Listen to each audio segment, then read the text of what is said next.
マイティス。マイティス。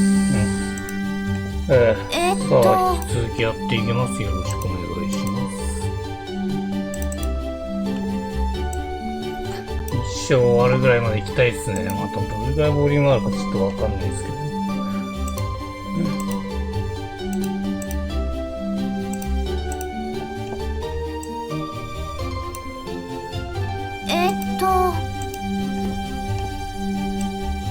ゲーム実況始まるよ。今回は4初見実況第1章新学期初めての実習425特別実習僕の番だね。私の番だな。英雄伝説の奇跡改め TS4、TS5 になります。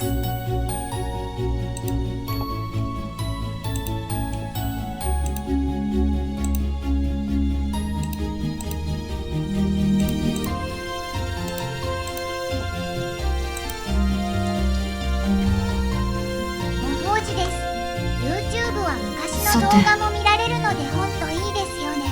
今までのアーカイブ残しておいてほんと良かったです。OK。さあ、ぼちぼち始めたいと思います。皆様こんばんは。モスさん、当時やんです。本日も、よろしくお願いします。伝説、千の奇跡、回、PS4 をやっていきます。あれですよね。YouTube に上げるのいつも朝なんで、全部おはごするのがいいのかもしれないですけどね。まあいいか。まあそれはどうでもいいですね。前回はですね、学園からですね、学園の4月18日の夕方からですよね。まあそこをここはですね、隠しクエイクをやって、そのまま終わったっていうのですね。で、次の日に、ですね、実習があって、機械みたいなの戦って、まあそれはすぐ終わった。で、その後ですね、その後に、駅、経由で、今いる、ですね、なんでしたっけ、なんて名前でしたっけ、なんて名前でしたっけ、セルデックに来ることに来ましたと。で、1日目は、ですね、1日目の、3つのクエストを終わらせて、で、その後に夕方の隠しクエを1個やって、で、今に至った、2日目の A で今に至るっていう感じですね。もう人の配置も変わってますね、パッとに。というわけで早速やっていきましょう。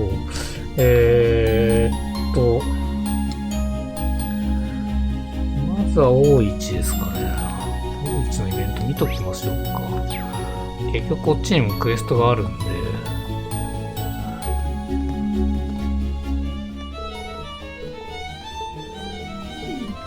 何言ってんの。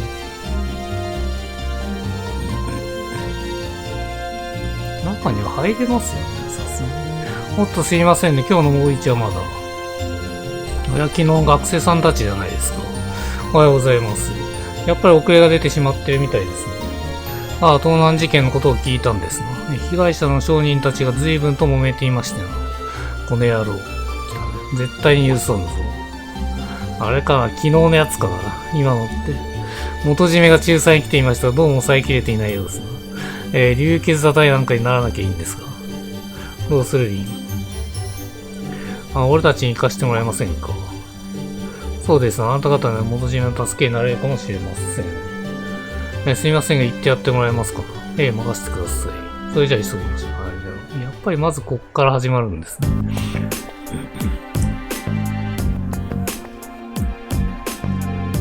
よくも私の屋台をめちゃくちゃにしてくれたのこのいやらしい田舎商人ね。どうせ君がやったんだ、正直に白状したね。だと帝都の成金が。そっちこそ俺の場所を独り占めしようとしたんだろうが。二人とも落ち着くのじゃ。しらばっくれた上に俺のせいにしようってのか。ふざけんなよ、こら。やるのか望むかところだ。やっぱこの件がやっぱメインになってくるんでしょうね。2日目に関して。待った。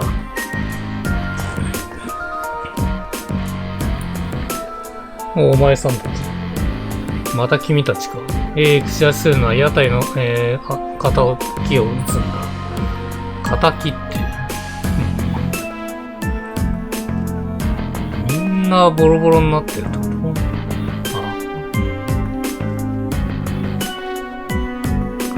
んな壊され方を。ひどいよね。だが相手を殴っても壊れたものが元通りになるわけでもない。犯人がいるってことですよね。こうでもしねえと気が収まらないんだよ。商品まで盗まれて完全に商売上がったりなんだから。何を抜け抜けとそれも君がやったことだろう。足の屋台と商品を元通りにしたまえ。まずいな。完全に聞く耳持たずだ。どうすれば。そこまでだ。来たね。両方分。両方分の見た目がかなりダサいですね。こんな早朝から何事だ。騒ぎを止めて速攻解散しろ。しかし、老人あなたは大一の元締めだった。説明してもらう一体何があったの？それがですね。元締めは夜のうちに起こった事件について説明した。なるほど。ならば話は簡単だ。おい、二人とも立てろ。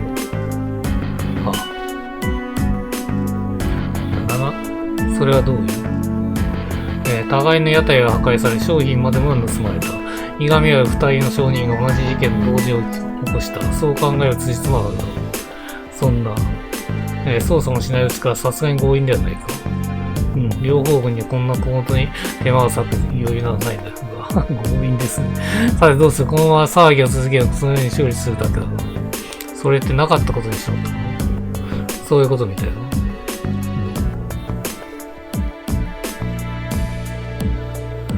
それでいい。我々も余計な仕事を増やしたくはない。今後あまりトラブルを起こさないよう気をつけたまえ。それでは失礼する。我々に忙しいな。この辺の登場キャラは一切分子がないってことですね。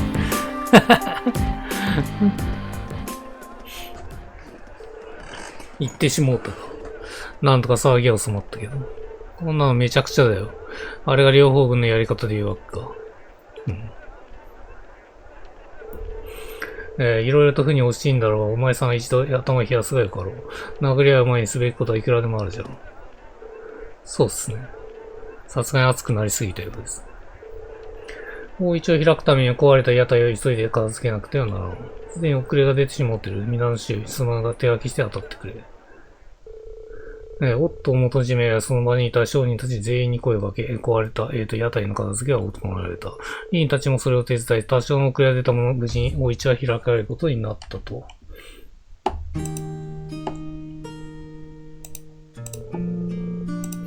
お前さんたちのおかげで無事に大市を開くことができた。礼を言わせてもらうぞ。そんな大したことはしてません。それにしても喧嘩で怪我人なんかが出なくてよかったね。それについても重ねて礼を言わせていただこう。商人にとって店とは命とも言うべきだも彼らの怒りもわかるんじゃからな。しかしご浪人ケルディックの抱える問題は思った以上に根が深いようだ。で、両方軍が駆けつけたといえ結局何の解決にもならんとは。やはり大市のトラブルにはまとめに取り合う気はないでしょう。でわしら増税の、鎮税を、取り消さん限りその姿勢を貫くつもりなんじゃろう。そうは言ってもマスクはあそこまで露骨なんて。このままじゃ商人の二人も収まりがつかないだろうし。そうじゃな。噂が広まれば最悪利用者の足が遠のくことも考えられるよう。このままではいかんとわしも思ってはおるんじゃろう。議員どうしたの？さっきから黙ってるけど。具合でもあるの？どうにかするんですか？お願いがあります。今回の事件、俺たちに調べさせてもらえませんか？屋台を破壊した犯人を私たちで見つけるというのか。昨日も言った大市でのことはわしら商人の問題じゃ。心配はありがたいが、お前さんたちが気にすることはないぞ。目の前で理不尽なことが起きて頼るべき両方分も当てにならない。だったら士官学院の生徒や俺たちを見過ごすわけにはいきません。確かにそうかもだけど。事件の捜査なんて俺たちにできるのかな？そうよね。私たちは素人には違いないし、せめてサラ教官の指示を待った方がいいんじゃないまあ、ロイドみたいなのがいれば楽なんですけど。サラ教官は言っていた。まあでも、エリオンその格好は探偵っぽいですけどね。せいぜい悩んで何をすべきか自分たち自身で考えてみろって。だったら今がその時じゃないか。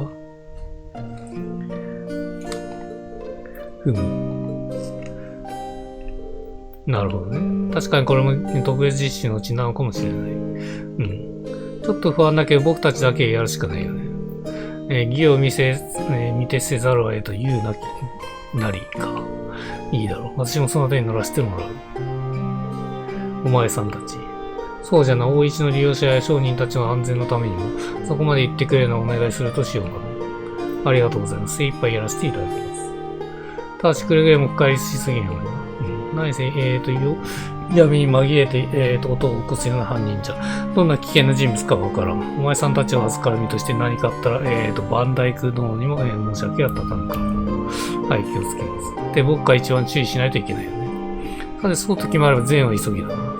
早速事件を調べに行きましょう。さあ、これは、重要キャラが出てくるんですかね。終わる頃に。さて、何から始めるかだけど、まずは事件が起こった大市へ聞き込みをしようと思う。いいんじゃないかな。特に被害になった商人、二人に改めて話を聞いておきたい。アクションスキルは基本ないので、そうだな、彼らもいい加減頭が冷えている。グループ応援お願いします。本当にどちらが犯人ではないのか、それも見極める必要がありそうだ。でもあまり悠長にしてられないよね。帝都方面に最終列車を逃したら今日中に学院に帰れなくなってしまう。で今朝扱った他の依頼もできるだけ片付けたいけど。とにかく足を使っていくしかない。いや、そうですね。他の依頼もあるのに、同時にこなすのかよっていう。この短時間。足を使っていくしかないだろう。タイムリミットは今夜9時ぐらい。それまで俺たちのできる限りのことをやる。時間の流れを気にする必要ないですからね。それは助かりますよね。さあ、どうしましょうかね。どうっすね。モンストも多分やるんですけど、行くぞ！このままからですか、話を進めてっても良さそうっぽいですよ。だけど、緑が見えてるんで、緑から受けるか。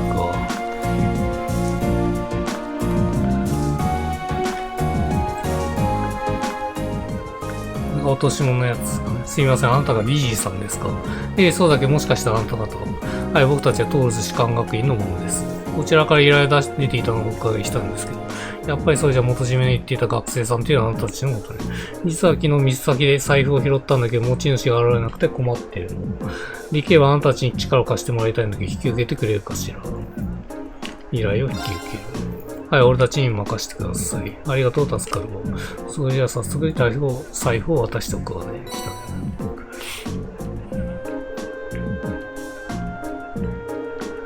中身は確認してる。ミラーが入ってた。ごっそり札束で入っていた方。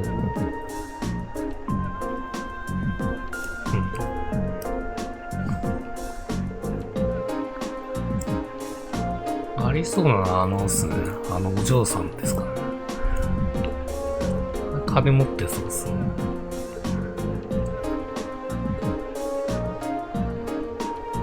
これは駅に向かうってなるか。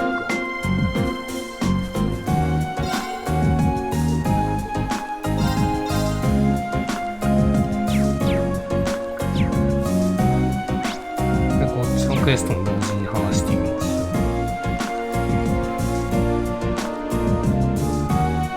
噂に名高いキルディックの大市にようやく参加できたの。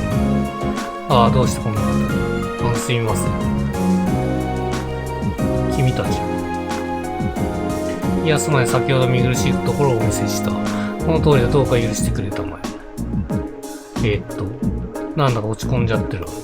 まあ無理もなからこれだけの賑わいの中で商売ができないとあっては。それで私に何か用でもあるのかい？はい、実は。屋台が壊された事件の調査をしていることを説明した。君たちの事件の調査。ですから少し話を聞かせてもらえませんか？もしかしたら犯人に繋がる手がかりになるかもしれません。まあいいか、気休めにはなりそうだし。ちょっと露骨にがっかりしたでしょ。いや、だってな、士官学院の生徒って言ってもどう見ても素人だし。素人なのは確かですけど、事件を解決したい気持ちは本当です。商品を取り戻せるかもしれん。どうか協力してもらえるのか。ああ、分かっている。協力しないと言ってないだろう。とはいえ私も何も目撃してはいないんだ。そうなんですか。昨日は、開店準備だけした後、商品を置きっぱなしにして帰ってしまったからね。この辺りで商人に聞いてくれるとそれが確かだということもわかるだろう。だからやはり屋台から目を離したのが失敗だった。機材になってここに来たら。屋台はバラバラに壊されて商品まで盗まれてしまっていた。そういえば盗まれたのはどんな商品だったんですか？ああ、一応サンプルが一つ手元にも残ってんだ。これはテートで最近流行ってるブランド品とかかしら。ああ、そんなところはこういった朝食やお市でさばくさんだったんです。それこ、根こそぎ盗まれなくて、とんでもない大正解だ。あの田舎商人。その物言いはどうかと思うが、まだ彼が犯人だと決まったわけではあるまい。やっぱり一番怪しいのはあの男だ。この場所で私と順番に商売するのが気に入らなくて犯行に及んだに違いない。なんとしてもあの男は商品だけでも取り戻さなきゃ。ついでかずに、向こうも壊されてますから。また騒ぎになったら今度こそ両方軍に逮捕されるかもしれません。それもそうだ。でもやっぱり諦めきれないんだよ。なあ、頼むよ、どうにかしてわしの商品たちを取り戻してくれ。任せてください。とまでは言い切れませんが、精一杯力を尽くさせてもらいます。彼から得られる情報はこのくらいか。関しても話を聞いてみよう。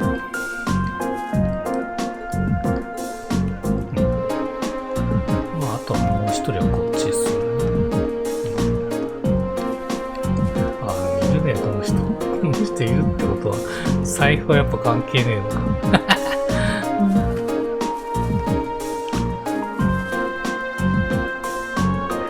やってられるかっていうの、式長。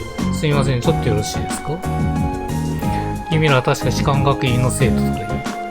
何しに来たの？今夜もう売り物はないぜ。いや、商売する屋台すらも何もかも。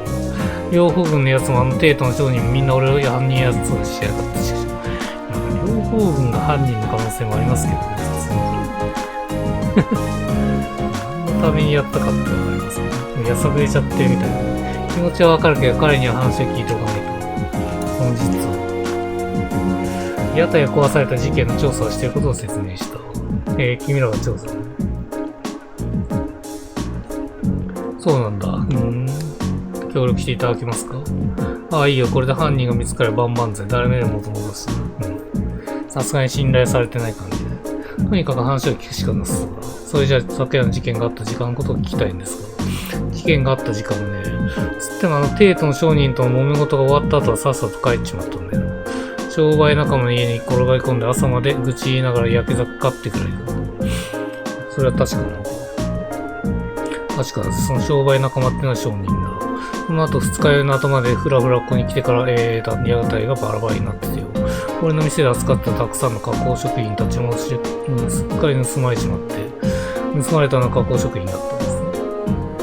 この辺りの食材を使ったナッツやチーズ、それにベーコン、そんな保存の効く商品たちさ。それがなくなったのを見て一気に酔いが冷めちまってる。そのままあの商人のどこに殴り込んだわけよ。どうしてすぐにあの商人のどこに向かうことにしたんです。それはあいつが犯人に間違いねえからだよ。ハインズってやる出店場所を勝手に奪うために俺の屋台壊しやがったんだ。でもそれはおかしくないですか？あちらもあなたと同じ被害に遭ってそう。いや、当然それもあいつがやったんですよ。自分が犯人だと思われないし、自分の屋台ぶっ壊しといたんだ。そう違い。いや、それはありえないよ。さすがに強引すぎると思うんですけど。気持ちはわからないでもない。根拠のない言い方や、己の品位を落とす。だって悔しいじゃねえか。今回の損害、下手したら店を畳まなくちゃいけないくらいなんだ。そんなにですか？せめて商品だけ戻ってきてくれればなんとかなるんだけど。商人仲間は誰も犯人を見てないっていうし、両方軍もあんな感じだし。もう終わりだよ。自分で必死こいて商売やってきてこんな目に遭うなんて。俺たちにどこまでできるかわかりませんが、なんとか手がかりくらいは掴んでみせるつもりです。だから電気を出してくださいね。期待せずに待ってるとするぜ。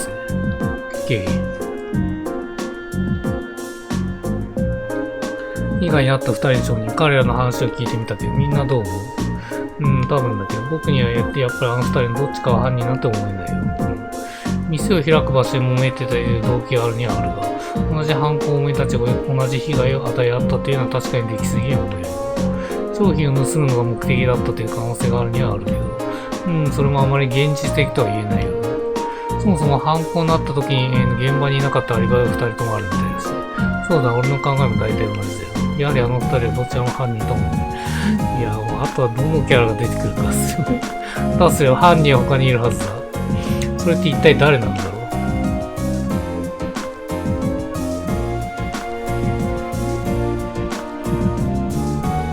ああ、もう今の時点で情報が少なすぎる。そうっすよね。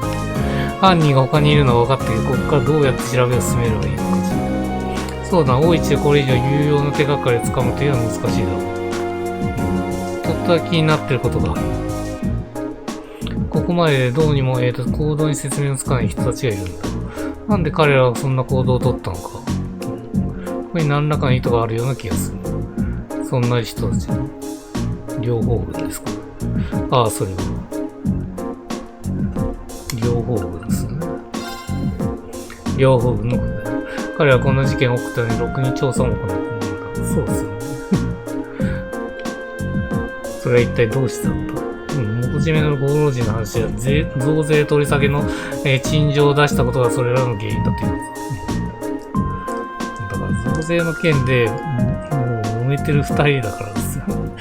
あれを、強引に抑えるって感じだから。近頃は大市の喧嘩の仲裁にも駆けつけないという話だった。だったら今朝はどうして仲裁にやってきたの？言われてみればおかしいけど。かなり強引だったというあの場を取り持ったのは確かだったわけだし。無視してるのか、してないのか、なんだか違うのか。でもどうしてなんだろう。そこまではまだわからない。だが何か不自然なのは事実だ。こうなったら思い切って両方軍の詰め所を訪ねてみないか。ああ、そういう流れなんだ。兵たちの話を聞けば何かしら調査が発展することができるかもしれない。行ってみる価値は十分だろう。詰め所は大市からそんなに離れてなかったはずだ。それじゃあ早速行ってみましょう。API 一上がった。で、詰め所ですか。ここだけ入れないのもあからさまに怪しいですからね。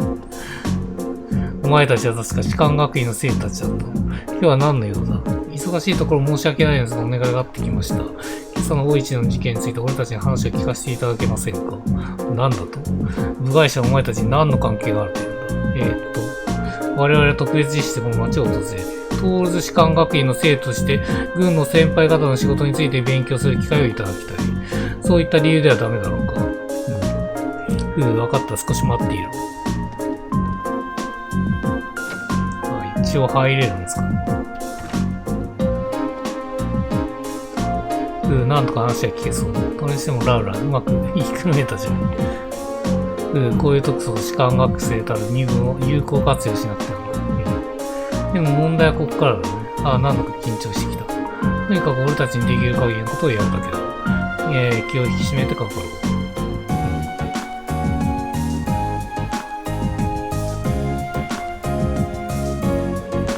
う。やれ、我々も忙しいけど。まあ、いて短い要件言ってみよう。ここで剥がすんだ。あからさまに目立つ。では、担当と直にお聞きします。両方軍としてあれ以上の調査を行わないおつもりですか？何を言うかと思えばそんなことか。そんなことと、各地の治安維持に預かれ、両方軍としてはいさらかそうある言動に思えるが。ブラブラ。威勢のいいことだ。だがその認識はまだまだ青いと言わざるを得ないな。どういうことですか？我々両方軍各地に維持するにあたって最も重要なことはわかるかね。それは各地を治める領主。我々の場合は、アルバーレや公爵家。彼らの意向ということになる。公爵家の意向。両方軍に属する以後、貴族の命令は絶対だ。我々はその意向に従い守るべきものを冷静に判断しているだけなので。公爵家に出されていると増税取りやめの陳情ですね。それを取り下げない限り、経歴の大一は守るべきものではないと、好きに解釈したので、あくまで我々は職務を全うしているに過ぎん。軍人とはそういうものだ。士官学院に入ったばかりの羽の生えるそのままで記憶子供にとやかく言われる筋合いはない。面の皮は厚いわね。ああ、何か手がかりが得られるのかもと思ったけど。さて他に話はないのかね。我々も忙しい。それ以上ないならそろそろお引き取り願いたいところだが。お、エリオット。最後に僕から一ついいですか？エリオット。いいだろう。何でも言ってみたわね。それじゃあ、被害者のマルコさんが取り扱っていた商品ですけど、装飾品の行方はどうなったかわかりますか？何を言っている？朝食品を扱っていたのはハインズとかいう商品、テートの商人の方だろう。今なんだそれを知ってるのがおかしいってことですかね。どうしてそんなことを詳しく知ってるんですか？そうですよね。この事件について両方がろくに調査していない。今、あからさまに黒じゃねえけど。腑に落ちるの。我々も先ほどの聞き込みで知ったばかりのことなのだ。隊長、我々も我々で独自の情報を持っているということだ。さあ、話は終わりだ。これで失礼する。うわぁ、逃げた。絶対黒じゃねえけど、こんな。今怪しいと思ってました、最初から。ねえ、さっきの話って。両方軍が被害者についてある程度の調べを進めていた、そういうことだな。だから事件は昨日の夜発生し、発覚したのは今朝。とてもじゃないけど、両方軍に調べる時間なんてなかったはずだ。おそらく昨日今日で調べたものではあるまい。両方軍の主たる、主たる公爵家に商人たちの商売の場所が出されていたが、その筋から得られた情報だと考えは筋つのがあるそうね。となると今度はどうしてそんな情報を得ていたかが気になってくるわね。下準備のためだったのかもしれないね。下準備。多分あの事件は少し前から計画されていたんだよ。商人たちの商売空間所に同じ場所が書かれていたのもやっぱり偶然じゃない。彼らはいがみ合わせた上でエースのほとぼりが冷めないうちにさらに事件を起こす。そうして両方軍なしでどうにもならない状況まで騒ぎを悪化させたんだ。なるほど。要するにあの商人たちに利用されていたわけだ。現に店を失った二人は元締めでも止められないほどヒートアップしたし。だから両方軍が大一のトラブルにまとめに取られることはない。増税取り消しの陳情が取り下げられない限りはな。あのタイミングで現れ強引でも事態を収集することで両方軍の存在をアピールした。そうやって大一の人たちに陳情を取り下げざるを得ない状況を作ろうとしたんだ。思った以上に真っ黒だったみたいね。エリオットのおかげでようやく見えてきたのかもしれない。よくぞ起点を聞かせている言葉を引き出したものだ。その他はなかなかに策略。この見た目がやっぱ探偵向きっすね。たまたまだよ。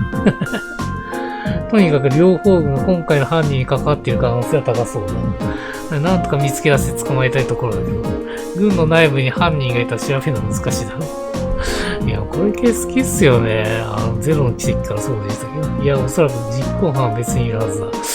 プライドが高い両方軍が自らの手を汚してまでことを起こすとは考えづらい。そうね、それに犯人がこの町に居座っている可能性も低そうだ。屋台から盗んだ商品、いや、町のどっかで隠しきるのは、ちょっと難しいと思うんだよ。確かにそれは言えてるな。盗品の数から考えれば鉄道を使って逃げたというのも考えにくいと。事件から1、2秒も経ってないし、まだ町の近くにいるのは間違いないと思うんだけど。だったら表通りの通信にまた聞き込みをしてみよう。町を出入りする人の中に怪しい人物を見かけた人がいるかもしれない。いい線だろう。では早速調査、開始再開といこう。卑劣な犯人を逃がさぬためによ。OK です。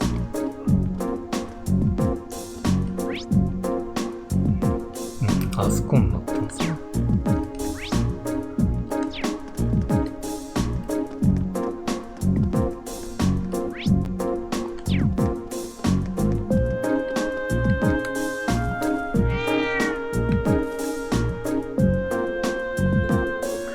大丈夫？もうあのおじさんたら。何かあったのかい？さっき西口の方でコンコンを追いかけてたの。そしたら変なおじさんが道へグースか寝てたのよ。変なおじさん。オーラで寝るとなかなか肝が座ってるの。多分酔っ払いなの。ルールが強烈な匂いで腰を抜かしちゃったから。あら、それは大変だったね。もう本当だよ。どこの人か知らないけど、ルールが近づかないようにちゃんと見ておかなくっちゃ。もしかしてそのおじさんって街の人じゃないのかい？わかんない。みんなあんまり見たことない。そうなんだ。見かけるようになったのついこの前から。そうなの。ちょっと気になる話ね。こんな時間に酔っ払うなんて大石の商人でもなさそうだし。念のためちゃんと話を聞いておいた方がいいかもしれない。早速西口に行って探してみよう。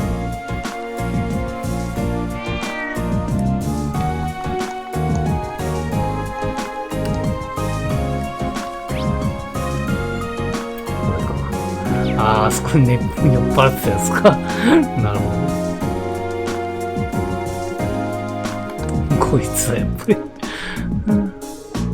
り。酒だ、酒持ってこい。酒臭。昼間から完全に出来上がってるみたいな。さすがにこの人は事件関係あるとは思えないけど。大丈夫ですけど、よかったら家まで送って。うっせえな、おじさんのことはほっといてくれよ。こんないきなりクビにされちまったらろくなしちゃうよ。自然公園の管理は俺の生きがい、自然公園の管理をしてたんだ。俺の生きがいがあったのよ。自然公園の管理？それって昨日言ったルナイア自然公園のことかな。おー、坊ちゃんたち知ってんのか。おじさんのそこの管理人はしてたんだ。管理人ね、いきなりクビにされたって言ってたけど。そうなんで、いきなりなんだよ、本当にさ。おじさんさ、ものすごく頑張って仕事に。兵士がやっぱ両方軍に関わってるってことですよね。ものすごく頑張って仕事してたね。いきなり黒いチェーンスの役人さんがやってきてたから、解雇されちゃった。ひでえよな、おじさんさ、ものすごく頑張って仕事してたんだよ。それは分かりましたから。でも気になる話だね。もう本当に理由もなく解雇されたのだしたらあまりにも理不尽ということが分かってくれる人がいる。おじさんは幸せもんだよ。あんなチャラチャラした若造たちはおじさんの方が絶対いい仕事する。チャラチャラしたもんね。おじさん、昨日の夜もこれ飲んでたんだ。そしたら管理人の服を着た若造たちが、西口の方から出てきた。あんな夜中に木箱やら何やら抱えて走ってた。来てきて。これだ。まさにこれです。若いやつはこれだからよ。それってもしかして。なるほど、自然公園か、盲点だったの。あの公園ならそれなりに広いスペースもあるだろうし、潜伏場所としては最適かもしれない。盗品を隠す場所にしてもいくらでもあるはずだ。昨日入り口に男たちが立っていた見張りのためだったのかな。黒い選手からの命令でそんな状況が作られたとすると、いよいよ真っ黒ってことみたいね。おい、なんだかおじさんが役に立っちゃったみたいだな。これ情報量として酒を一杯おごってくれてもいいんだぜ。ご人、今のうちに酒を抜くがいい。場合によってはそなたの場所を取り戻してやられるかもしれん。行き先が決まったな。ルナリア自然公園。万全に準備を整えてから迎えに出演。じゃあもう自然公園のダンジョンになってる可能性ありますね、これ。森ですもんね、あそこ。じゃあこのタイミングで他のクエストを終わらせましょうか。猛獣がいるって中ですけど、やっぱダンジョンですね。じゃあまず駅ですね。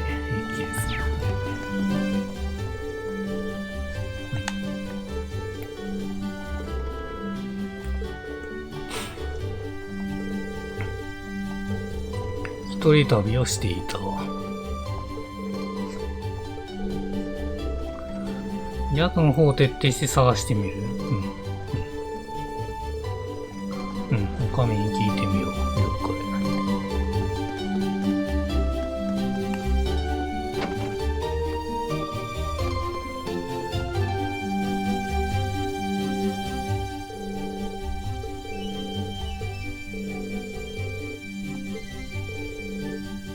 解。アナベルさん。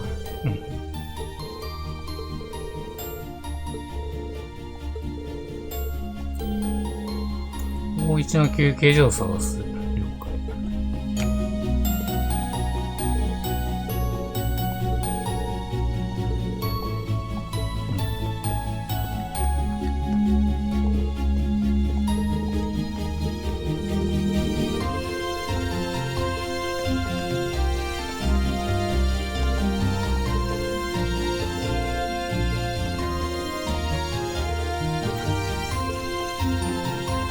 よし。じゃあ、大一。これか。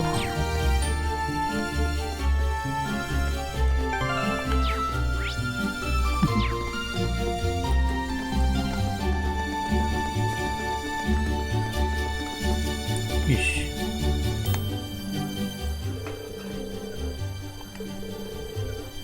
今までそういう方がいましたが、ここまではさすがにわからん。休憩所の方を等し計画探した後、この後も目が覚めたんですが、ちょっと教会ですかね。教会だ。オッケーオッケーオッケー。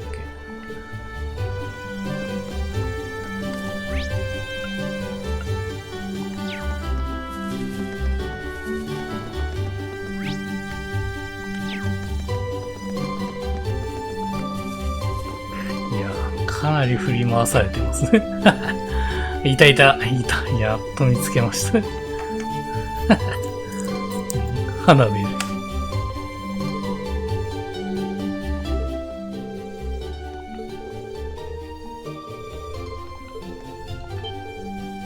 いや。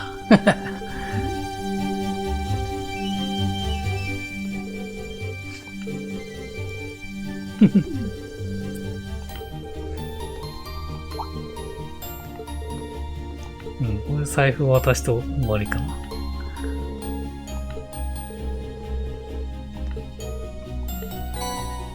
うん。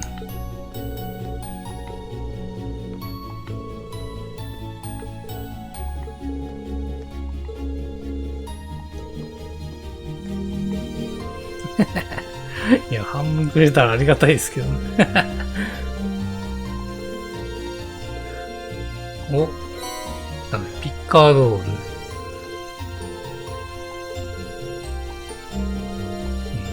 れが報酬か。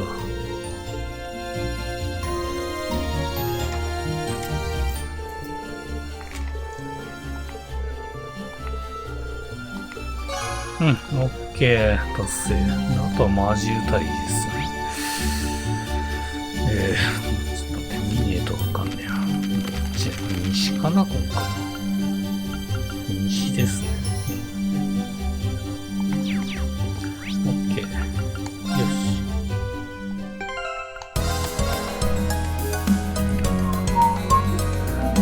これ敵とは戦ってるんで、もう戦わなくていいですよ。武器は買えないのかですね。160があるのか、1人武器買えんな。買っとくか。どうせ男女行く流れになるもん。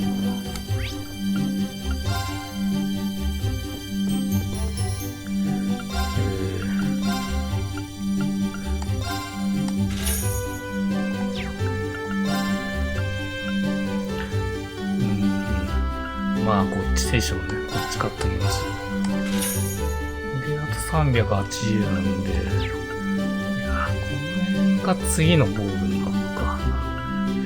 いやー、もう防具より武器優先かな。武器優先ですね。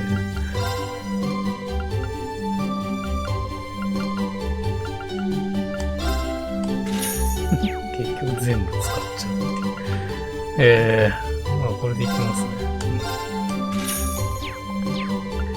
よし。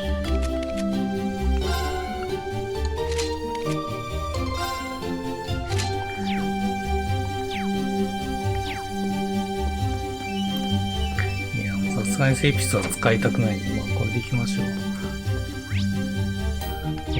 西。あとはどこにいるかっすね。いた、あれだ。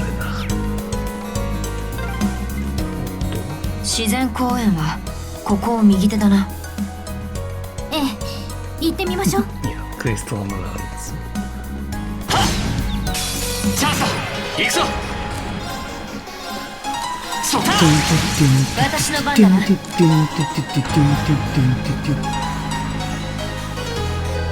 や、これ貯めた方が良さそうですね。全然溜まってねえよ。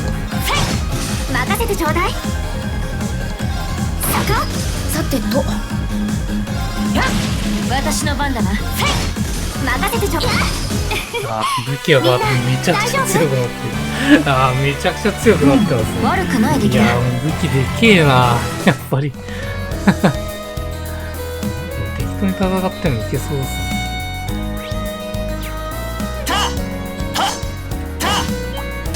みんな気をつけてね。チャンスだ。もらった。さてと、任せる。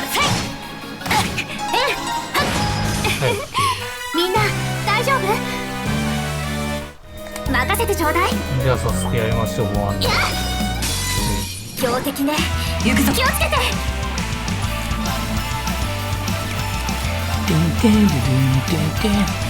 めて使ってみましょ俺の番だな。う。あー、びっくりしたかったっすね。あー、キャンセルできない。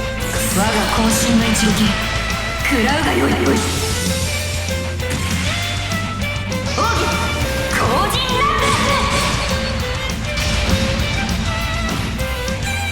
行くぞ。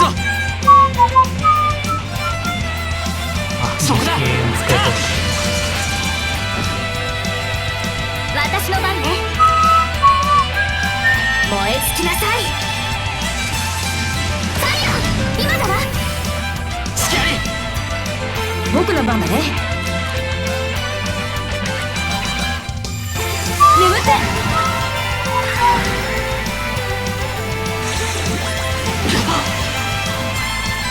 俺の番だ。霊系使いましょう。いやー、全然入れてね。しょうがないです一気に行くぞ。心得た。私の番ね。行くわ。ありがとう。僕の番だね。私の番だな。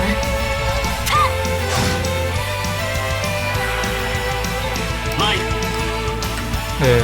クラフそこだ。酒飲んで噛んでくる女性の前世は絶対猫ですよね。任せてちょうだい。今日も止めおっますさんに噛まれておりあ、ます。止まってんじゃん。燃え尽きなさい。ファイヤー、チャンスよ。隙あり。僕の番だね。行くぞ。砕けちゃオッケー、1400。いや、強いね。行くぞ。仕切れるかな？仕切れますか？そこだ。うん。見たか。八王が一頭。八王が一頭。お、コースレベル2になったんだよ。来た来た来た。敵を投入さすと CP 上昇が10になった。うん、了解です。カノンがレベル2。回復量が上がるか。あ、ティアラ覚えた。いいっすね。オッケーオッケー。あとは、あといいは、感じね。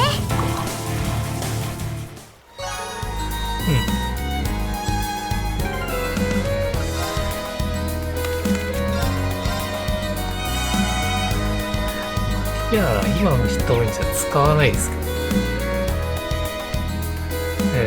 じゃあこれで終わったんで、クエストとりあえず終わりっすよね。終わりなんで。あ、そっか。どうなってんの？もっと元締めに報告しようって書いてあるな。元締めだからマッチか。マッチっすよ。一旦マッチもいいか。ここまでやんないとクリアした扱いになるんだよ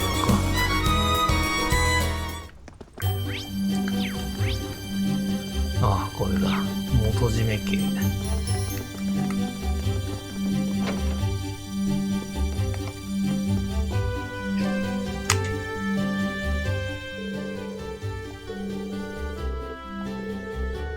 うん。U マテリア5個来たね。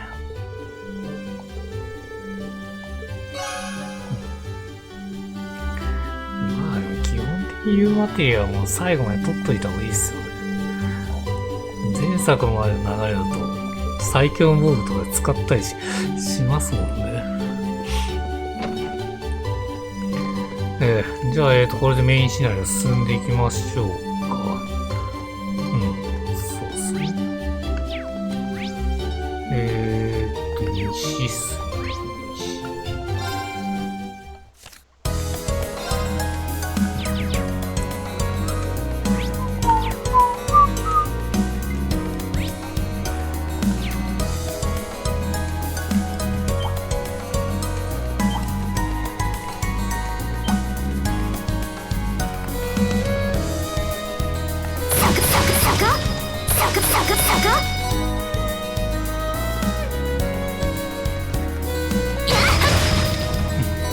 あっという間に着きました。よ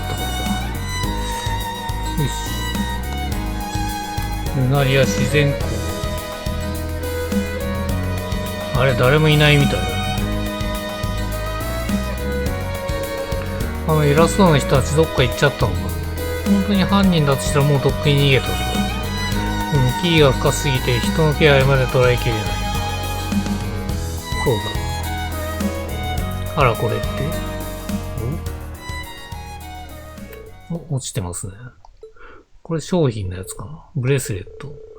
どうしてこんなものが。やっぱりそうだわ。これテートの商人が扱ってたのと同じデザインよ。ほんとわかるのか。同じデザイナーが手掛けたものに違いないわね。ラウラもそう思わない。最近の流行には疎いが。確かに、送信具としてのデザインの共通性はあるようだ。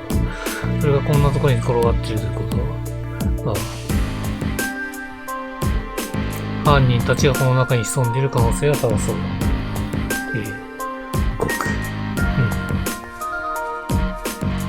鍵かかってますね。この南京錠は内側からかけたというわけか。ならば。ってことは外側からの開く。壊しちゃうの？壊すんかい。大丈夫？かなり頑丈そうだが、私の剣ならばなんとか。いや。なんか考えやんの。俺がやろう。その体験より静かにできるはずだ。どうするつもり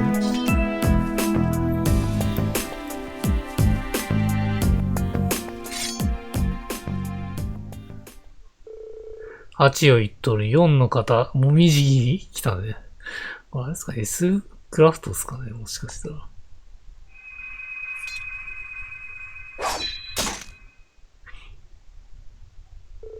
あらおー、すごいね。すごいマップ立つわ。うまくいったか。見事。八葉の妙義この目でしかと見登録させてもらった。書伝クラスの技だけどね。時間もない犯人たちの追跡を始める。そう。夕方くらいまでに犯人たちを捕まえられれば。なんとか実習期間中に一通り片付けられそうだ。どうしようか。オッケー。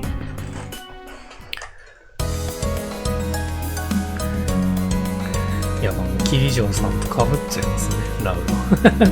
とか言われると。回復ポイントもありますね。オッケーオッケー。なんか、小さな石碑があちこちにあるけど。何なのかしら。多分、この地方にあった精霊信仰の名残だろう。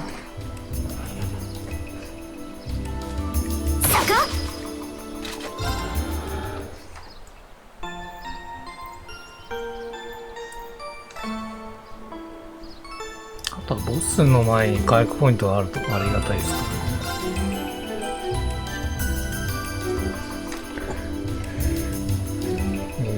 取り逃しがないか一応チェックしますね。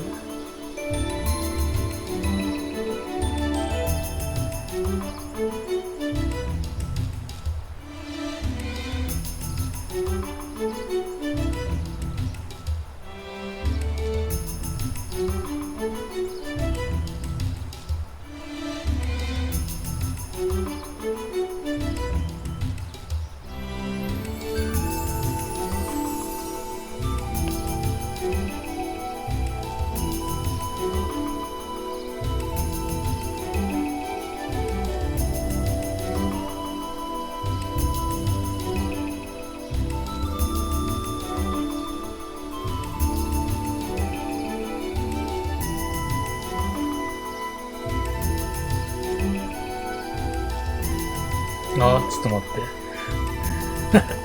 って。いやー、ちょっと待って、なんかあるわ。一回も、っすね。猛火によってって書いてあるな。いろいろ対策しろって書いてあるんですけど、まあ、それはちょっと一旦スルーします。本当にダメそうだったら、ちょっと考えましょう。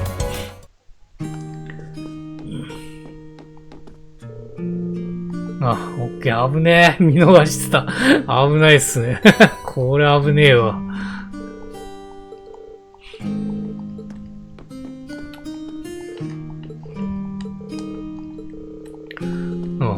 じゃあ見ときましょう。3巻。22ページ。うわぁ、もうさらに多くなってますね。いやもうこれ、ロセだけで小説1枚分ぐらい作れちゃうんじゃないですかね、これ。1冊分作れちゃうんじゃない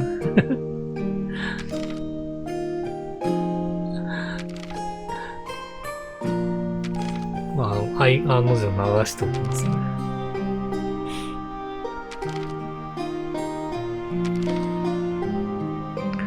アルフォンスくんですか。ハガレンのアルフォンスくん。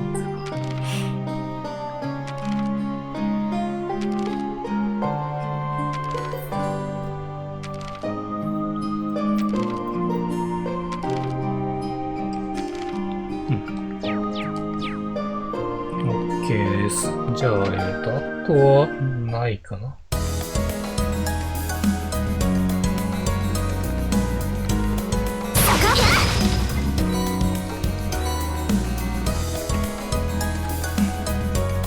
あとは気合でいきましょう。どうせ敵とも戦っていますからね。モフオジです。昔実はクラブで DJ をやったことがあります。ハードスタイルというジャンルのポジションはトランスミュージック。 BB とか言ってるわ。逃さぬ。私の番ね。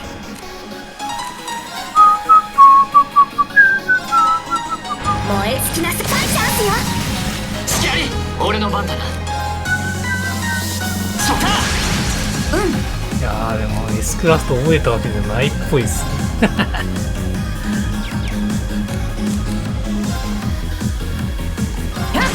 私の番だな。さてと任せるがよい。行くぞ。正義今だ。もらった。任せてちょうだい。僕の番だ。はい、なんとか勝てたね。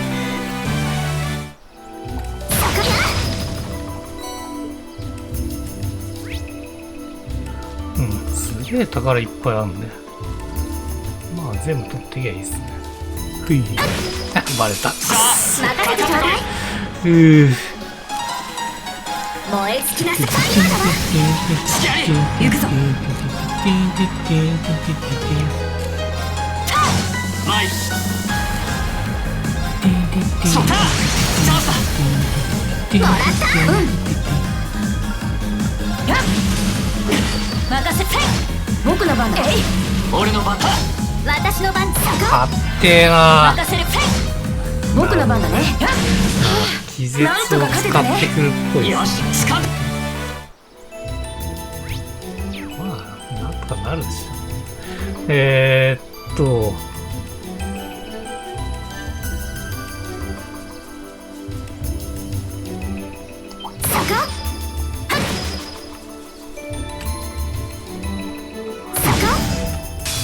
さあかかってきて。いや今の捕まったのかよ。ひでえな。チキショー。今だ。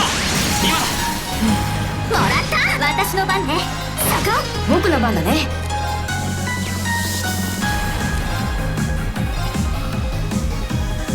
眠って行くぞ。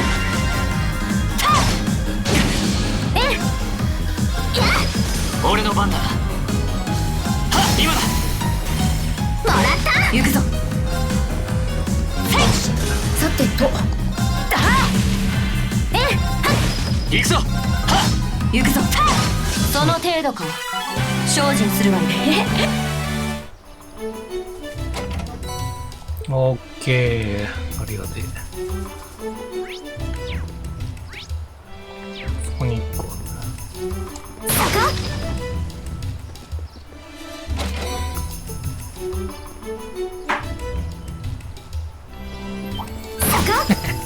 絶対バレるよな。普通に歩っててこれですか。くそ。うい。いけ。チャンスだね。俺の番だな。みんなで行こう。そこだ。今だ。もらった。燃え尽きなさパンチャンスだわ。隙あり。僕の番だね。眠って任せるがよい。私の番だな。俺の番。この手で道を切り開く。やっぱ奇襲だとすんなりいけますね。まあそりゃそうですね。火力も上がっているような感じですね。あ、宝箱だよ。いやーバレんのか。この程度ピオらせら恐れれる。るに足らぬ。そこだ。今だ。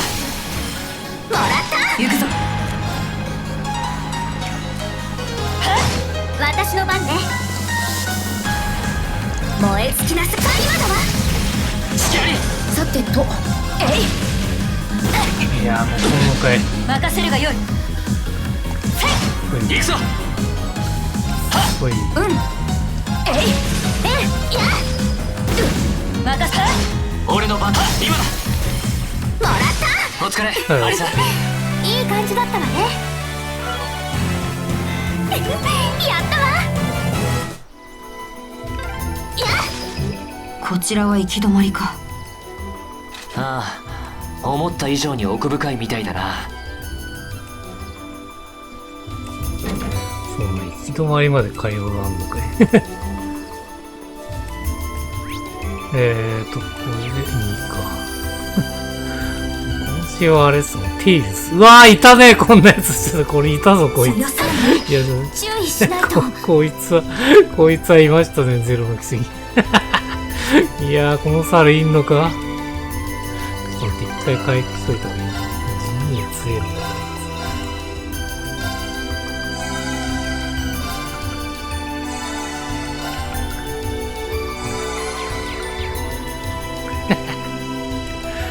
いやー、もうリアルになってますね、さらに。来んじゃねえ。後ろ向いたタイミングがチャンス。いやー、ダメなんだ。まさかの読んなかったわ。くそ。いやー、大丈夫だな。燃え尽きなさい。いやー、強いっすね。強いな。行くぞ。それ使っちゃってもいいっすけどね。そこだ。ためりゃいい。さてと。眠って任せるがよい。なんでやるとしたらチレッサを使って必殺。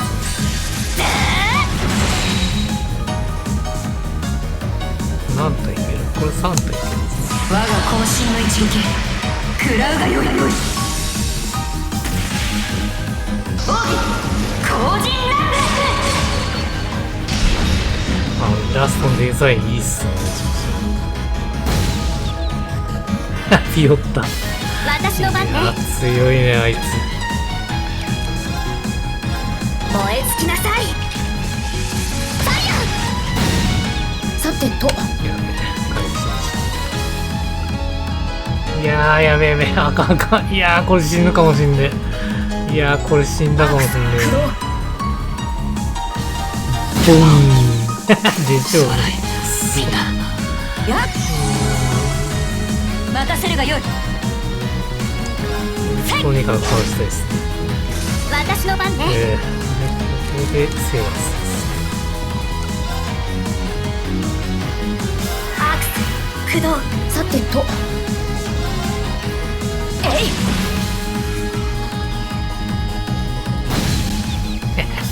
いやー、かんねえ、これ。強えわ、強え。ありがとう。私の番だな。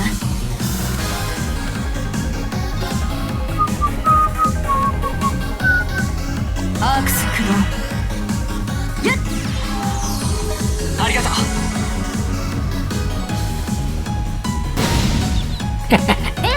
う。いや、しんどい。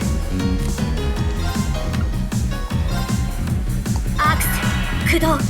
行くぞ。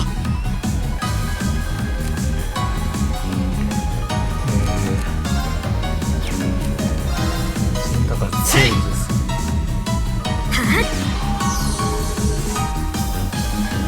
任せるがよい。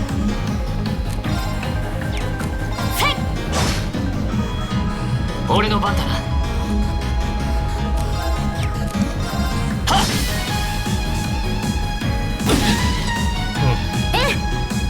もしこれで5両せいいけるし。行くぞ。その程度か。精進するがよい。いや、普通に強かっ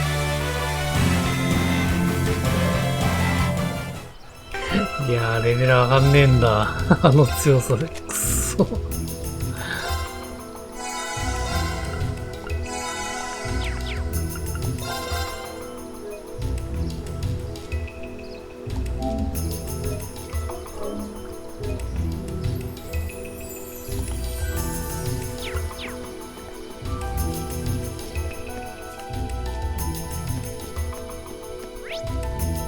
うん、広いですね。まだまだ小川か。少しホッとするわね。スリーポイントあるかもしれない。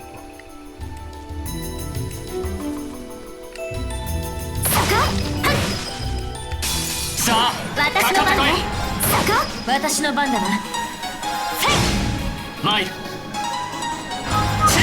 僕の番だね。眠って。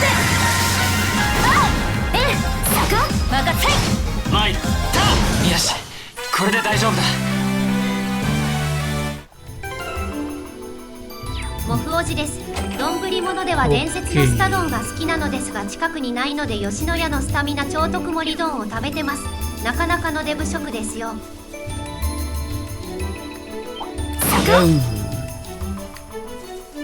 いい。チャンスよ。私の番だな。行くぞ。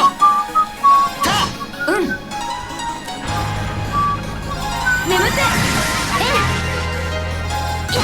行くぞ。行くぞ。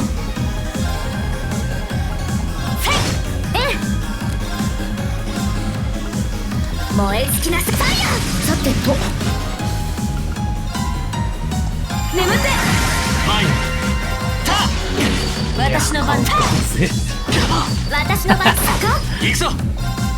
戦闘終了。先に進もう。戦闘終了、先に進もう。いやもう今までのセリフと全く一緒っすね。あのセリフは。もうヨシアから言ってましたもんね、あのセリフ。ヨシアもロイドも言ってましたね。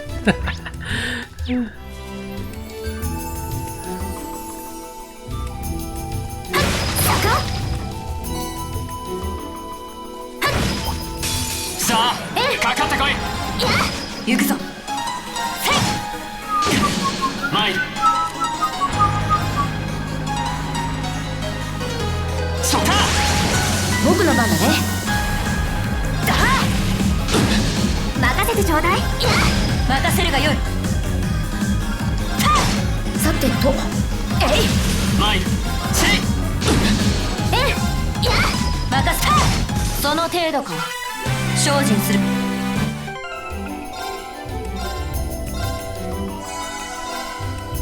いや、回復量低いな。よし。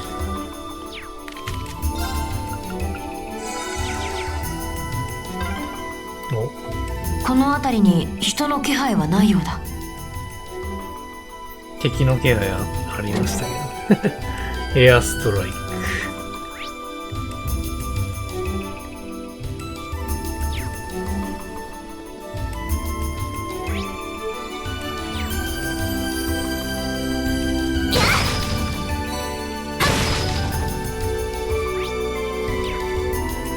難敵だな。ま心してたかよ勝としよう。またいんのかい。い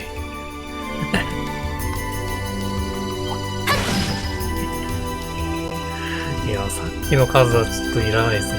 1体2体ぐらいにしてほしいですね。うい。いや、ダメだ、結局。手強いぞ。気をつけるぞ。 2体だ。よかった。2体ならいいや。なんかなるっしょ。そこだ。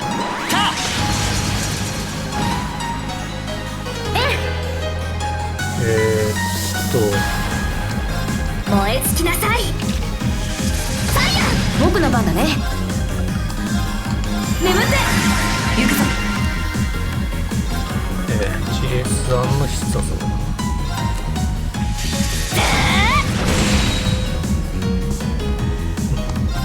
我が渾身の一撃食らうがよい。奥義後陣オッケー。強い。は許さぬ。さすがに強いっすね。よし。宝箱か。コーラリングと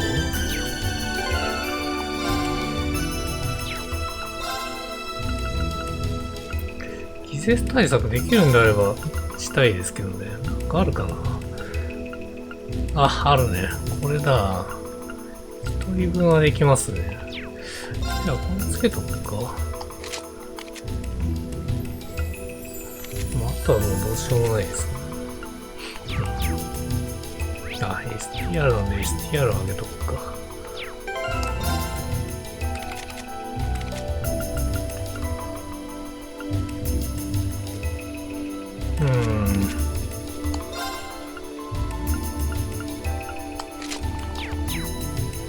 よし。いや、もう釣りポイントないんですかね。ありそうなんですけど。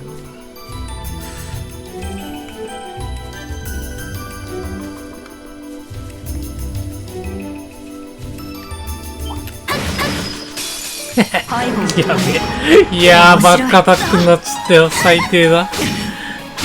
行くぞ。いや、回転ダメだ。任せてちょうだい。燃え尽きなさいよ。いや、ありがとう。行くぞ。バックアタックだから順番もなんかバラバラになってるっぽいっすね。眠って。いや、カウンタークラっぽいやんけ。そこだよ。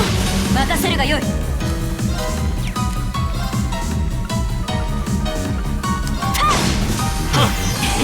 ありがとう。私の番ね。燃え尽きなさいよ。さてと。眠って任せるがよい。もうカウンター率高えな。俺の番だな。アークス駆動。燃え尽きなさいよ。任せるがよい。はっ、さてと。さあよし。みんな先に進もう。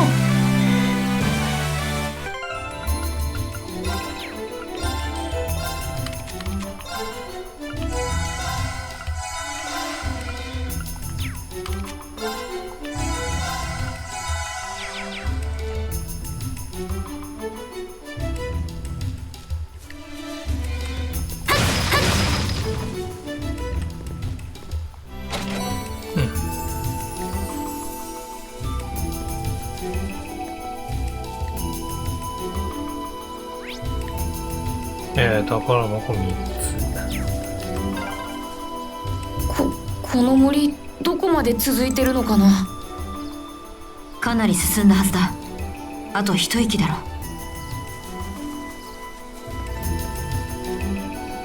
大体3つぐらいで終わりそうですね。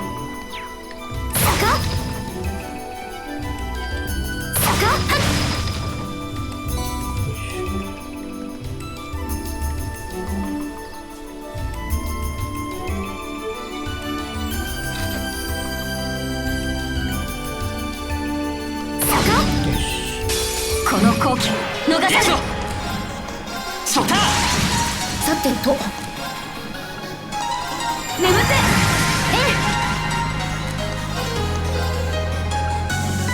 燃え尽きなさいよ。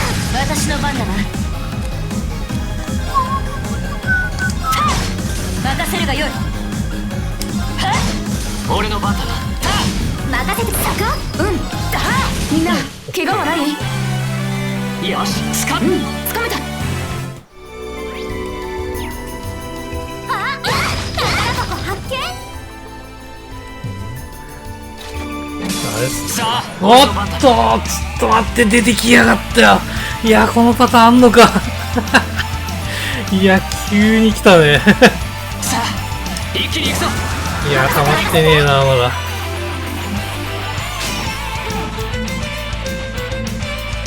ボスの BGM じゃねえけど。任せてちょうだい。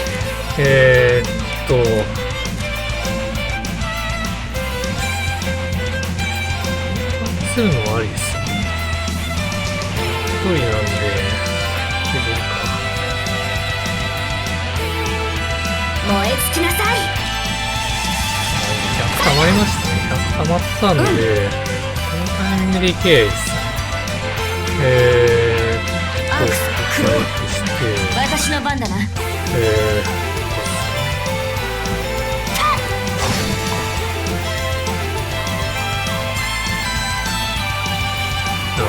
まずこいつさえ倒してれば大丈夫。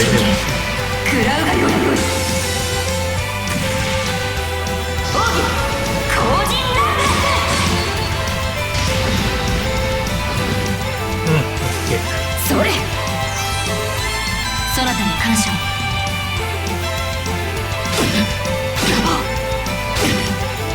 俺の番だな。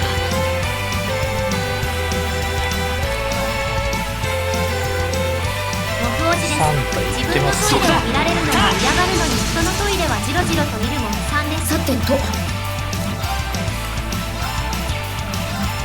アークスクローやありがとう。任せてちょうだい。燃え尽きなさい。ファイヤー。マイルソタ行くぞ。うんやさあみんな先に進もう。いいか、悪くな。うん、ヒートウェーブ。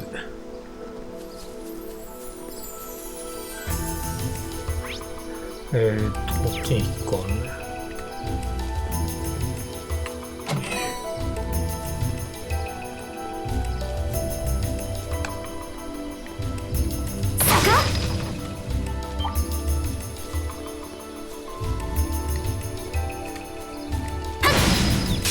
この好機逃さぬ。俺の番だな。ソタ任せてちょうだい。燃え尽きなさい。ファイヤー。任せるがよい。や行くぞ。僕の番だ。マイルシェイ任せてちょうだい。任せさてうん、オッケ先に進むとしようか。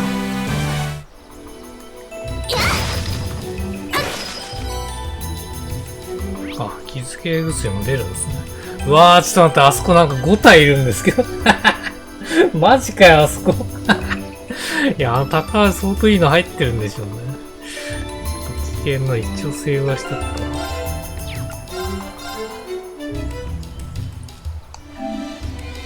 さすがに、あれっすね。ゴリラはいねえと思いますけど。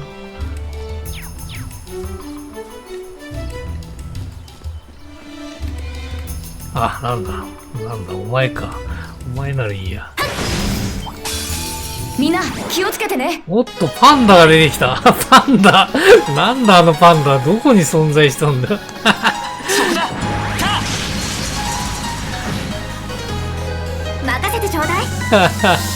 いや、こんなとこに処刑の敵が出てくるとは思わなかった。燃え尽きなさい。ファイヤ甘いー。僕の番だね。え眠って行くぞ。これ貯めといた方がいいですね。行くぞソタ私の番だな。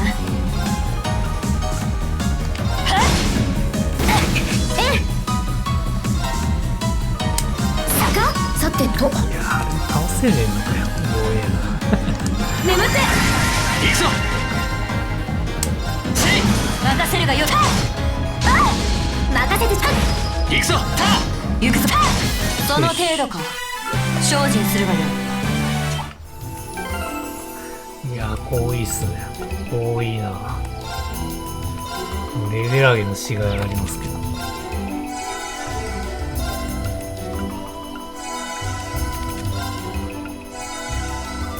なんだかんだ12まで上がってるもん。みんな気をつけてね。燃え尽きなさい。ファイヤマイル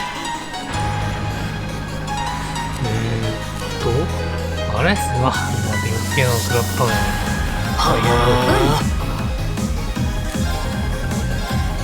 眠って任せるがよい。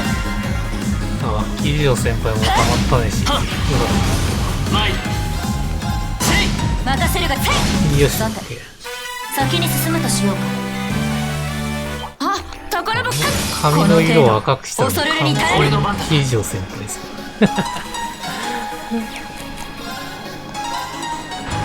いやー、またパンダいるよ。そった任せるがよい。非常に離れてるの鬱陶しいっすね。ほい。さてと眠って私の番ね。まあ、パンダ。燃え尽きなさい。参る。はっこの手で道を切り開く。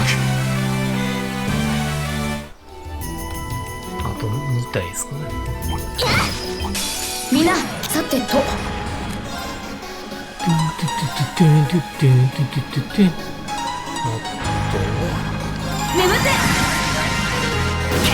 参る。そった任せてちょうだい。減ってきたね。燃え尽きなさい。私の番だな。俺の番だな。せい任せるがよい。うんえい任せてちょうだい。参る。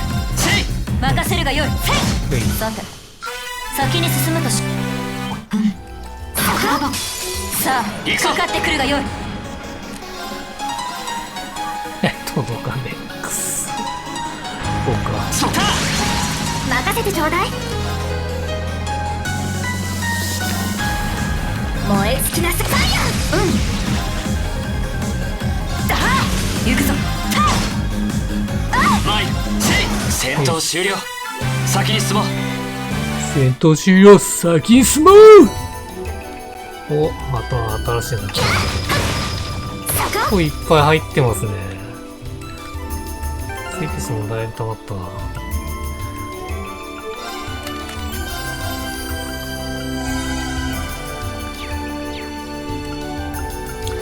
ょっと見てみましょうか。いや、もっと開けたかったっす。こんだけ手に入ると。ヒットポイント1もあるんだよな。ヒットポイント1つけるか。500でかくねえか。つけるんであればここがいいっすね。ここにしとくか。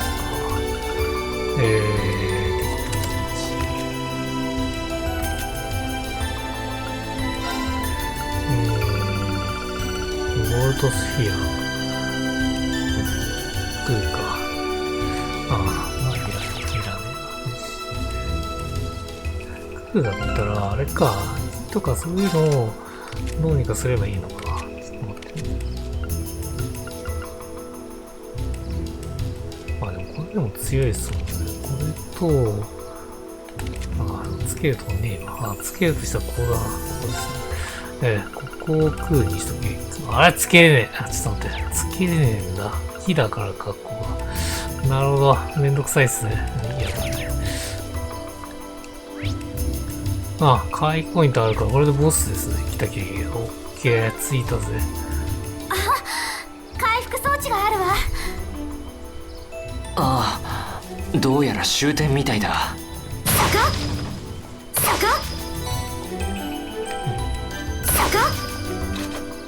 うん、そうですね。合成ができますね。合成できるんであれば、ちょっと見てみるか。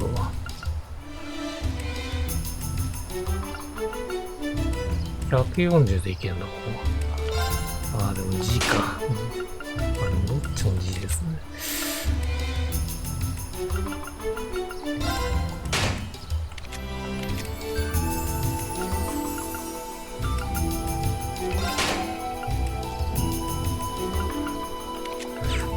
ちょっとはめれるんじゃないですか。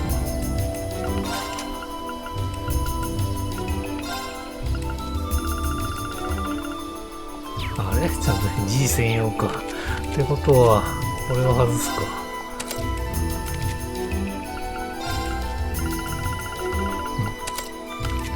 うん、で、ここはクーラーがさっきのやつですかね。で、ここはなくて、ここ。何つけましょう。フォルテって誰もつけてないのか今。いや、フォルテいいか。何やるんだろう、コスケ。ちはないで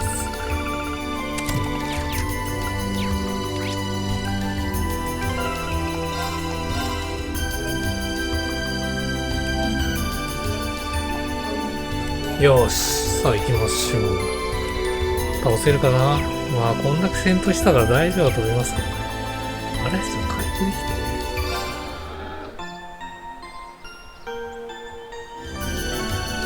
行きましょう。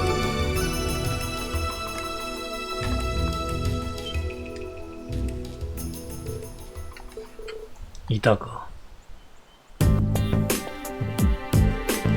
何気にいい稼ぎ今。モフオジです。偽プレイす管理。るかは置いておいてゲームのリクそれともエストが連中が陳情を取り下げなければもうちょい YouTube や稼げる DM んだ。あたりで何かしらコまあメンほどほどトください。にしとけ。報酬だって用意されてるんだが、普段の稼ぎからしたら十分だろう。しかしあいつは一体何者だったのだろう。両方軍の兵士にも顔が利いてるみてえだし。さてな、何を考えてるのかさっぱりわからん男だったからな。まあいつでもここを離れられるように準備を。甘いな。あれか、なんかちょろっと出てたやつが、あれか、敵側になってるってことですかね、もしかしたら。何なんだいかん主要キャラしかボイスが入ってる。てめえら昨日、ちゃんと門に鍵はかけてたはずなのに。まさか突破してきたのか。その通りだ。それもどうやら大市で盗んだものみたいだし。この場合、現行犯逮捕が認められる状況なのかしら。はあ、やっちまうぞ。朝鮮側機能を一気にぶちのめしたね。幸い目撃者もいないことじゃな。確保してもらおうか。それはこちらのセリフだな。アークスの戦術リンクをなんとか使いこなせれば。ええ、この程度の連中なら簡単に制圧できるはずよ。ああ、行くぞ。敵発見。撃破する。俺の番だ。で、4体ですか。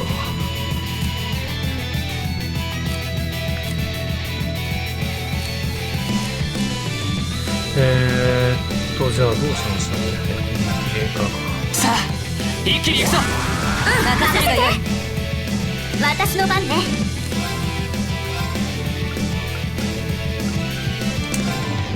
燃え尽きなさい。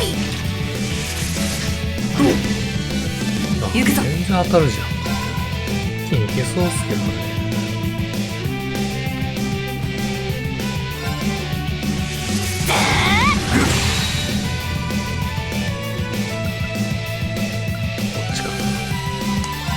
我が渾身の一撃食らうがよい。奥義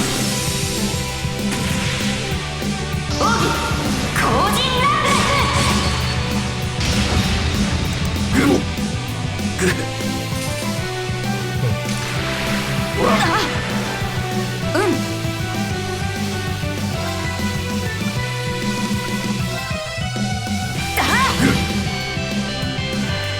だ。いや、一生のとは思えない弱さです。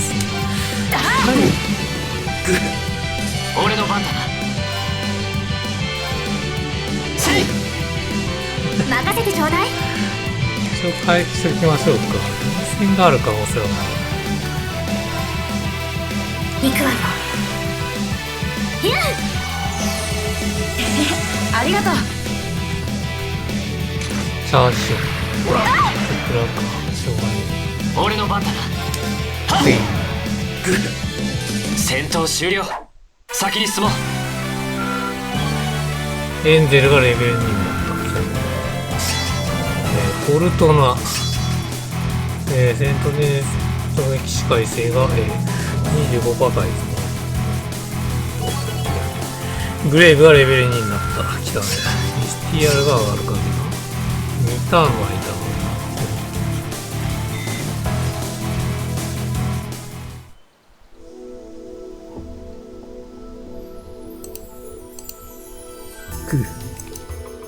嘘だろ、こんなガキどもに。やれやれ、口ほどにもない連中だ。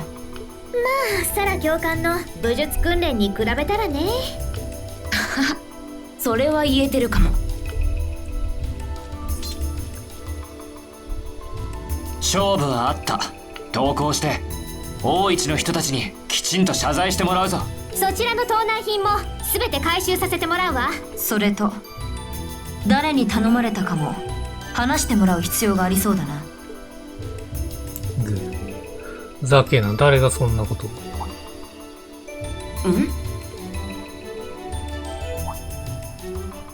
エリオット？どうしたの？なんだか笛のような音が聞こえたような気が。笛。なんか魔獣かなんか出てくるの？これって大型の獣か。あれ、これ結社ですかね。このやり方結社だぞ。笛吹いて敵出すなんて。近づいてくる。あいつがやっぱちょろっと出てきたやつが結社の可能性あるんですよ。で、やっぱサラス強化が繋がってる。グルノージャ。やっぱこれが一緒なんですか。あわわ。ヒー。巨大なヒヒ。なんて大きさ。この自然公園の主といったところか。いや、必殺使ったんですよ。どうするリン。失敗したかな。さすがに彼らを放り出すわけにもいかない。みんななんとか撃退するぞ。承知。分かったわ。女神様、どうかご加護を。承知。手強いぞ。気をつけろ。反対じゃ、うわー、余計なの混じってやがるよ。いやー、もう CP がねえっつうの今。くっそ。いやー、CP 溜まったらこいつは一気に倒せるからな。そう、こいつをどうにかしないときついっすよね。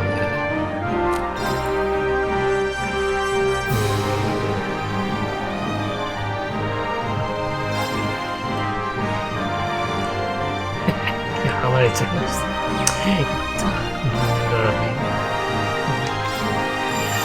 眠って。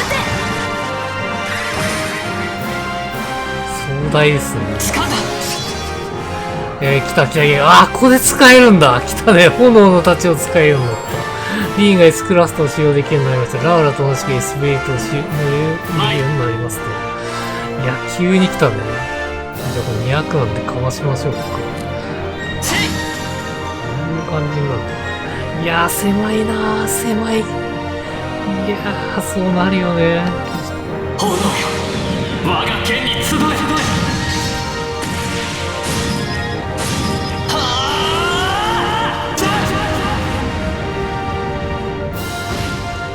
いや、2000かよ。デブアップきついね。デブアップきつい。任せてちょうだい。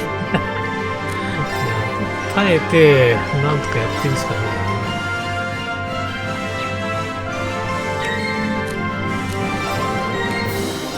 耐えて CP を貯めて、アクス駆動。あれですね、ラウラが活躍するっていうのがいやー、POE きついっすけどね。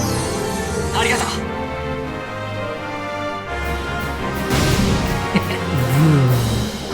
ブーンちょっと1000とか食らってんすけど。いやー、強くねえか。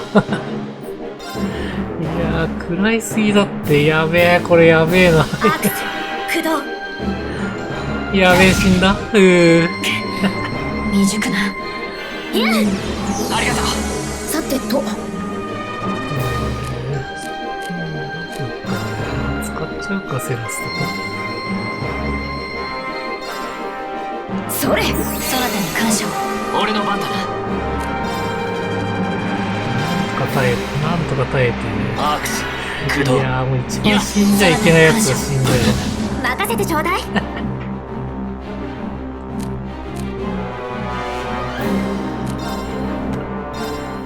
行くわよ。そこだよ。見切った。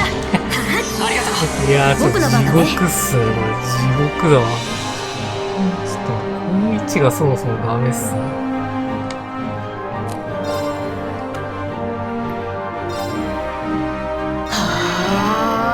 私の番だな。防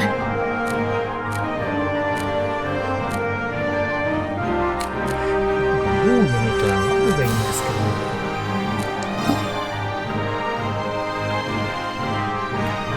防具倒さないと無理だよ。やっ。行くぞ。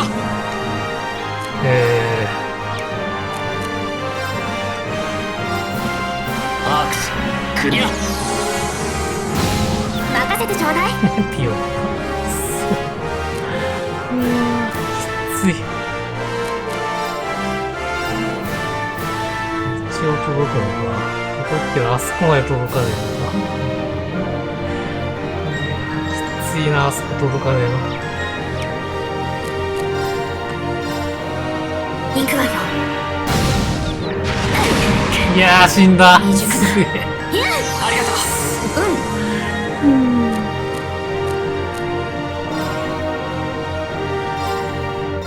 やっ空での感謝。いやー、こんなんじゃ CP たまんねえよ。空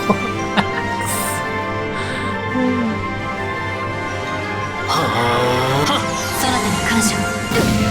文字です。とかなんでそんな猫背なのもんさ。いやー、行くわよ。ずれる。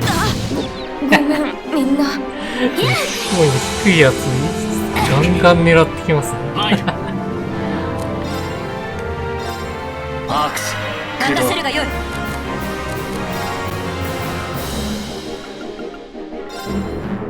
やっありがとう。そなたに感謝。私の番ね。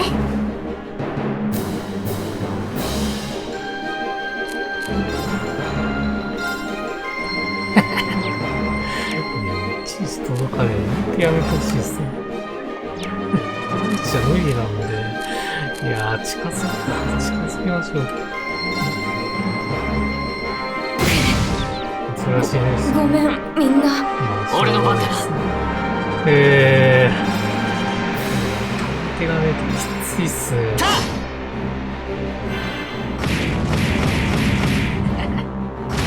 ボンボンボンボン。いやー、きつい。つえ。いやー、もう想像以上に強えよ、こいつ。もう、キリジョウ先輩が何もできてない。行くわよ。そなたに感謝。俺の番だな。そ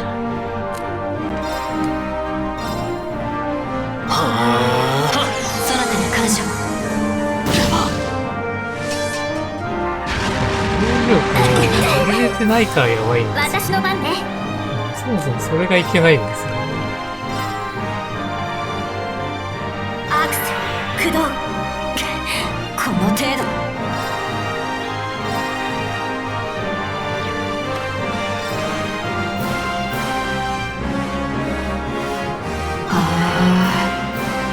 いやそなたに感謝。ありがとう。行くぞ。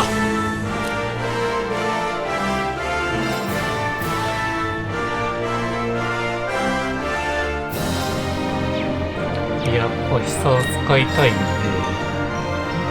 っちを倒しましょうか。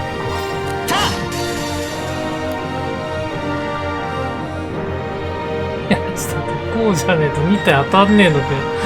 いやー、だるいっすね。でも、しょうがないですよ。今日倒しましょう。いやー、倒せねえのか。いやー、倒せなかった。くっそ。いやー、じゃあ、みたいでよかったじゃん。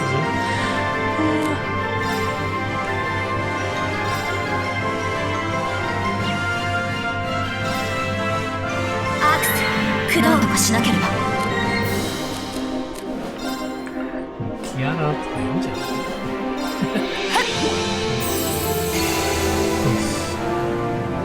いやありがとう。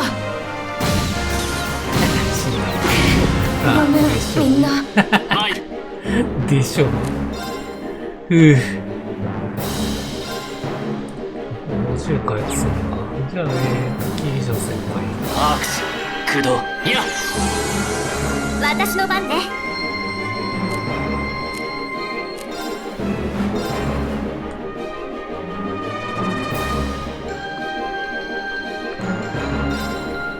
みんな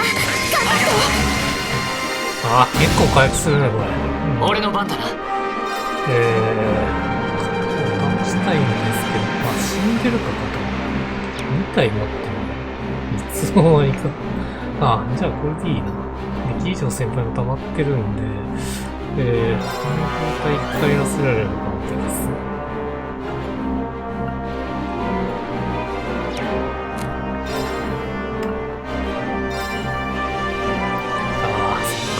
ひよってる。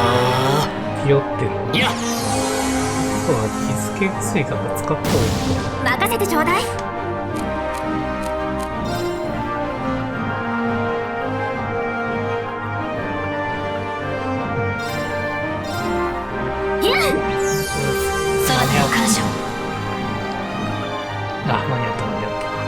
で、こいつを倒しますね。あ、オッケー。よし。俺の番だな。あとは気合いでいくしかないですね。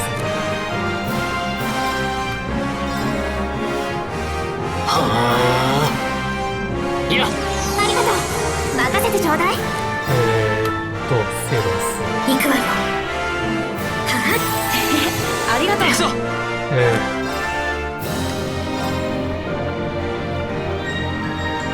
アークス、駆動。いや、そなたに感謝。私の番だな。学びます。任せてちょうだい。ここはクラップルかもしれないですね。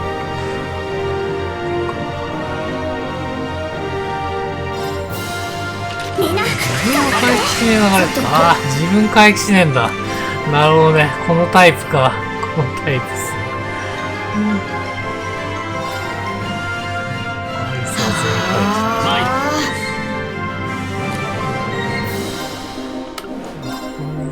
これで良さそうですね。アークス、駆動。ありがとう。いや、ありがとう。私の番だな。マイル。さあ、実際に使いましょう。炎よ、我が剣に集え。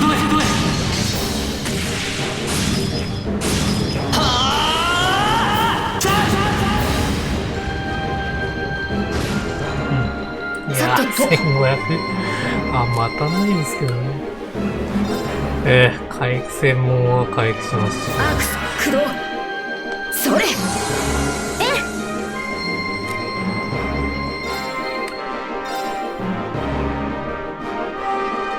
行くわよ。そなたに感謝。任せるがよい。僕の番だね。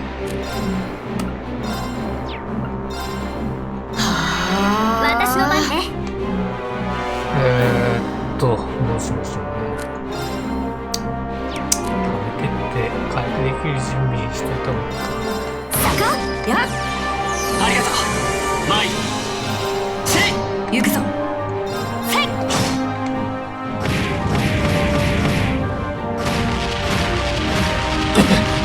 いやー、1800食らってるよ、あれ。やばくねえか。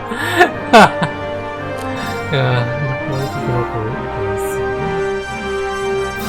みんな感謝。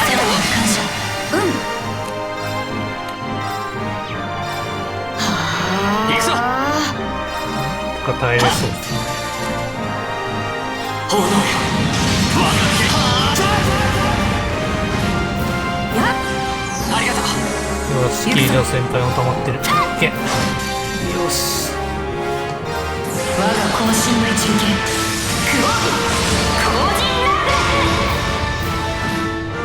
いや、強いな。店当たってるのあっちのダントツ僕強いっすね。の番だね。アークス駆動。それ。ありがとう。いや、これ2章だったら5買わないとダメっすね。きついわ。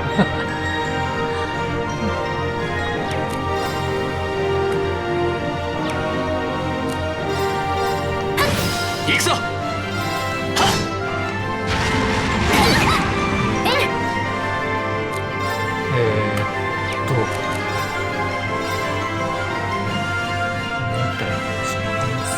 みんな感謝。さてと。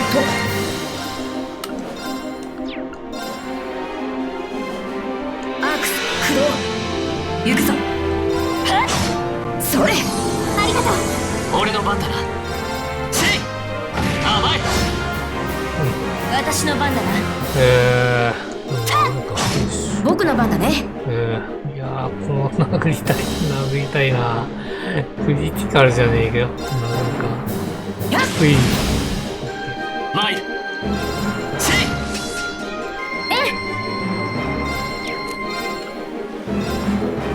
アークス駆動。ありがとう。マイル。せい。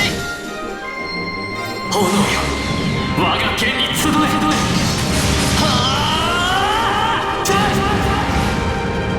行くぞ。よし、もうちょい。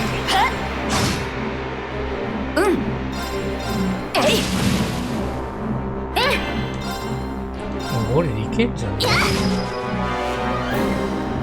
よし、いった、オッケー。オッケー。いや、よかった。いやー、結構買い替えても使っちゃいましたね。みんな大丈夫？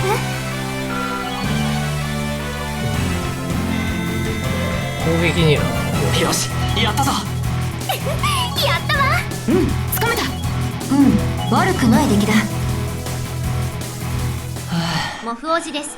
最近モフさんが扉を閉めて開けてというおいたをしてきます。とんでもなかったわね。寝室に行きたいはずなのに閉めないで。さすがにもうダメかと思ったよ。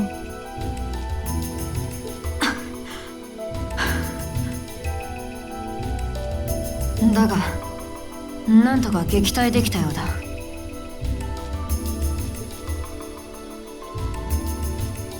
リン、今しがた見せたのは。なあ、修行の賜物さ。今まで実戦ではろくに使えなかったんだが、なんとかコツがつかめたみたいだ。そうか。やっぱりリーンはすごいな。いつもここぞという時にやってくれるものね。いや、みんなのおかげさ。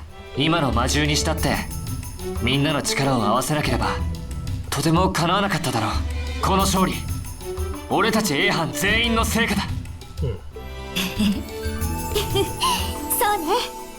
ね。いいこと言うね。みんなの成果か。とんでもねえ。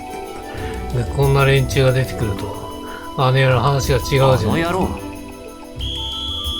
っとピーとか言ってますね。これって面倒な者たちが駆けつけてきたようだな。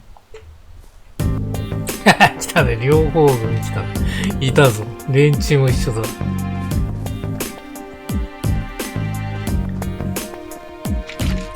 しかもこっちについてるもんな。あからさまに。おかしいだろ、どう見ても盗んでんのに。こんな。手を挙げろ。抵抗は無駄だぞ。なぜそこの彼らでなく我らを取り囲むんだ。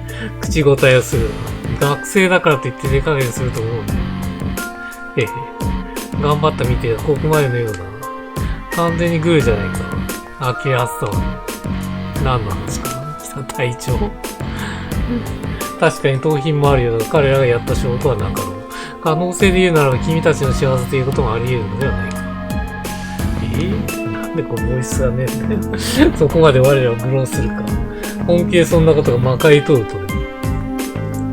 弱気まえろと言っている。ここは、公爵家が治める黒一円中の、領内だ。これ以上学生ごときに引っかき回らされるわけにはいかん。手を引かぬで言うならこのまま容疑者として拘束し、バリアハート市に送ってもいいが。最悪ね。その必要はありませお、ん。来たね。新キャラ？なんだ？おー、来た来た。ちょっとこれあれしたね。ちょっと待って。あれこれちょっと。あれですよね。警備隊っすよね。警備隊じゃなくて、なんだっけ。あれは。鉄道憲兵隊。あ、違うんだ。これ、帝都用なんだ。この者たち。間違いない。TMP だ。と言って。TMP っていう。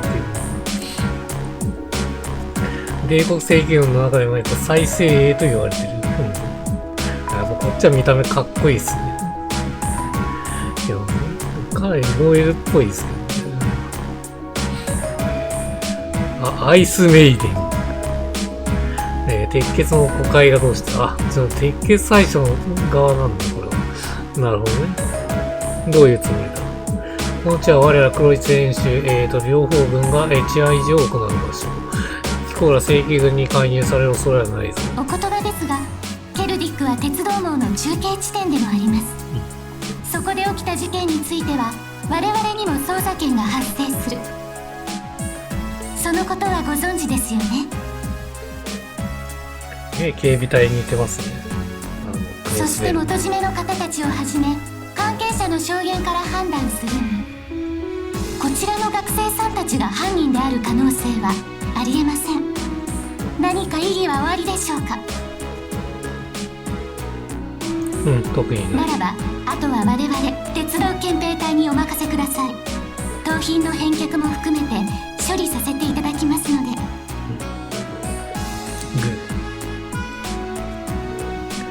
撤収。ケルデックに戻るぞ。はい。了解しました。おいおい、それはねえだろ。話が違うじゃねえか。拘束してください。イエス、マム。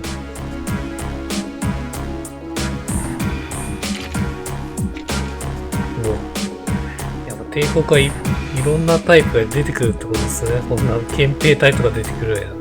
こいつら。抵抗は無駄だ。おとなしく来るがいい。あと軍とかも出てきそうっすね。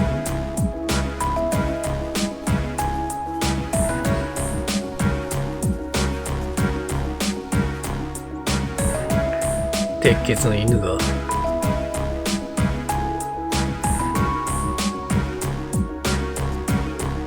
あ、綺麗な人。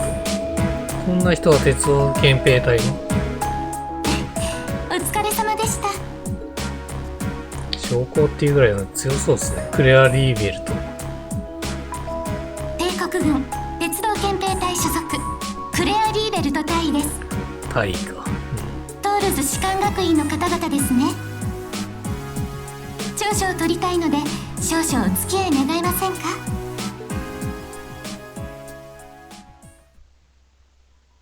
千の奇跡会。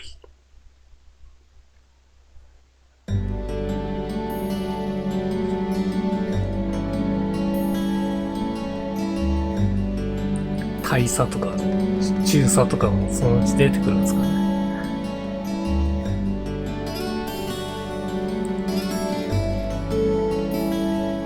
リベールであんなに出てきたっていうぐらいなの、こっちは絶対出てくるんですよね。帝国ですからね。いや、お前さんたちには本当に世話になってしまったわ。盗品戻ってきたし、トラブルを一通り解決した。なんとお礼を言ったらいいものか。いえ、お力になれてよかったです。それに鉄道憲兵隊の方々が動いてくれたのもありますし。いえ、私たちはあくまで最後のお手伝いをしただけです。皆さんが犯人を取り逃していたら介入すらできなかったでしょう。その意味で事件の解決は皆さんの功績と言えると言います。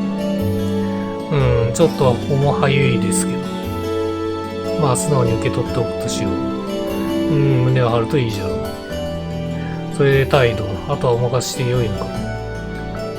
はい、今後しばらくの間、憲兵隊の人間を常駐させます。何かあれば即座に対応できるのかどうかご安心ください。ちょっと鉄血があってこんないい人がいるってことなんですかね。よくわかんないですね。それは助かる。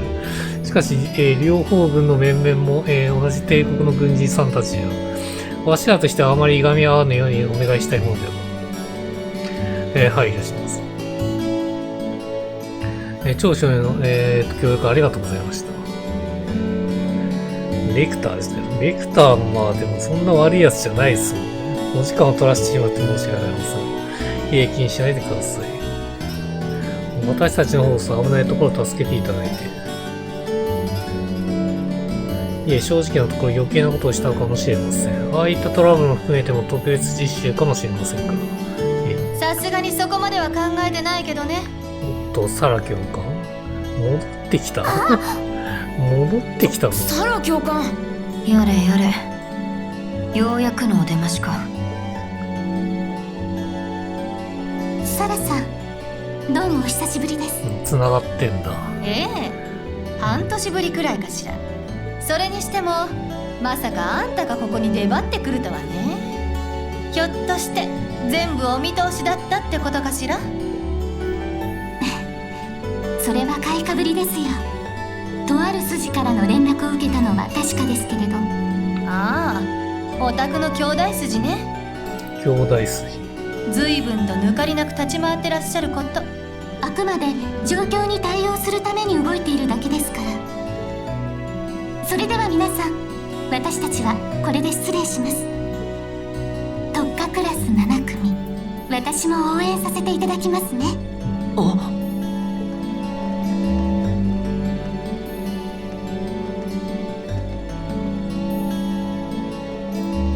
なんだか軍人には見えない人だったけど。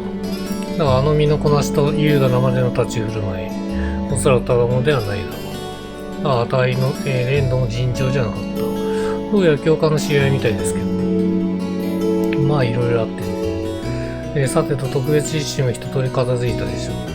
私たちもそろそろおいとましましょうか。了解しました。それではな、バンダイク殿によろしく。お前さんたちも近いんじゃから、また大市に遊びに来るといい。歓迎させてもらうぞ。はい、かかる。お世話になりました。いやー、一生のボスからめちゃくちゃ強かったっすね。こう幸先不安なんですけど。だからまあ、あれですね、もうちょいあれですね。王子です。毎年大まあ、装晦日は備とかが優秀になってくれれば、やりやすくなるのかな。ご了承ください。また寝荒らしててる。はいけない復活してくれたぬきんかな。寝入りってわけじゃないでしょうね。たぬきに。呼吸を見るに本当に寝ているようだが。どうやら B 班の方が散々だったみたいだからな。そちらをフォローしつつ一日でこっちに戻ってきたら疲れて当然かもしれない。確かにそれは大変ですよ。なるほど。お疲れ様だったみたいね。いつもひょうひょうとしてるからそんな風には見えないけど。ほぼ電車の移動ですかね。一応は我らのことを気にかけてくれているようだな。初めての特別実習、何を目的としているのかなんとなく分かってきた気がする。そうね。やっぱりアークスのテストはあくまで目的の一つ。私たちにいろいろな経験を積ませるのが目的なんでしょうね。うん。知識でしか知らなかった帝国各地や住んでいる人たち、それに今回みたいな問題について体験させるつもりじゃないかな。その上で主体的に突発的な状況に対処する、そういった心構えが求められていたような気がする。ああ、そして状況を解決できる判断力や決断力、そういったものを養わせようとしているのかもしれない。半分くらいは当たりね。起きてる。サラ教官。先ほどは完全に寝ている呼吸だったが。寝起きのスイッチは切り替えがいい風なのよね。君たちの指摘通り、現地の生の情報を知っておくことは軍の士官にとっても非常に有益よ。そしていざ問題が起こった時に命令がなくても動ける判断力と決断力、問題解決能力、そうしたものを養わせるために特別実習は計画されているわ。やっぱりそうなんですか。士官学校にしては画期的なカリキュラムというか。それで半分ということは残りはどういう狙いなのか。あら、どうしたの？いえ、そういった理念や実習内容を改めて考えると、それってなんだか遊撃士に似ていませんか？そうだね。やってることは完全にブレイサーです。そういえば民間人の保護を第一とする大陸各地に支部を持つ団体、支えるコテの紋章を掲げる民間の使い手たちか。最近じゃあんまり見かけなくなってるけど、確かにそんな感じだったかも。帝国にも遊撃士いるのか？てへ、バレたか。スピー。いや、これは寝てない。これは寝てないですね。どこまで本気なのかしら。遊撃士か。何か関係はありそうだけど。まあ、いずれそのあたりも明かされる可能性は高そうだ。我らは我らで次の実習に備えておけばいい。そうだな。あら？まだ何か気になることでもあるの？いや、そうじゃない。入学して7組に入って1月が経って考えれば、みんなにはずっと不義理をしていたと思ってさ。不義理？八葉一刀流のことではないようだな。まあ、それとは別に一つ黙っていたことがあるんだ。ああ、そうなんですか。俺の身分についてだ。身分か。もしかしてあなたの家って。ああ、マキアスの問いにははぐらかす形で答えたけど、俺の身分は一応貴族になる。ああ、そっちなんだ。貴族なんだ。帝国北部の山岳地ユミル、そこを治めているシュバルツァー男爵家が俺の実家になる。なるほどね。ユミルの。そうだったの。シュバルツァー。そうか、聞いたことがある。男爵いながら皇帝家にゆかりのある誇り高き名家だと。まさかリーンまで貴族の若様だったなんて。見ての通りそんな玉じゃないさ。父も母も気さくで堅苦しさからは縁遠いし、それに養子だから貴族の血は引いていないんだ。え、あなたもいろいろ事情があるみたいね。そんな大層な事情じゃないけど、それでもみんなには黙っていられなくなったんだ。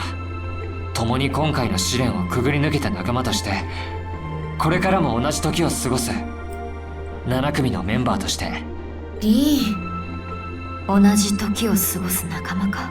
まったく生真面目すぎる性格ね。その話帰ったら他の人にもちゃんと伝えなさいよ。ああ、そのつもりさ。眩しいわね。それにしても鉄道憲兵隊の会員はともかく、あの子たちを襲った自然公園の主というのも、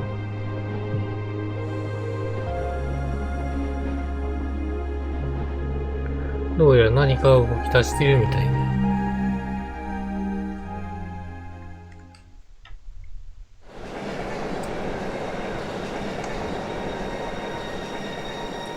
気になるところですね。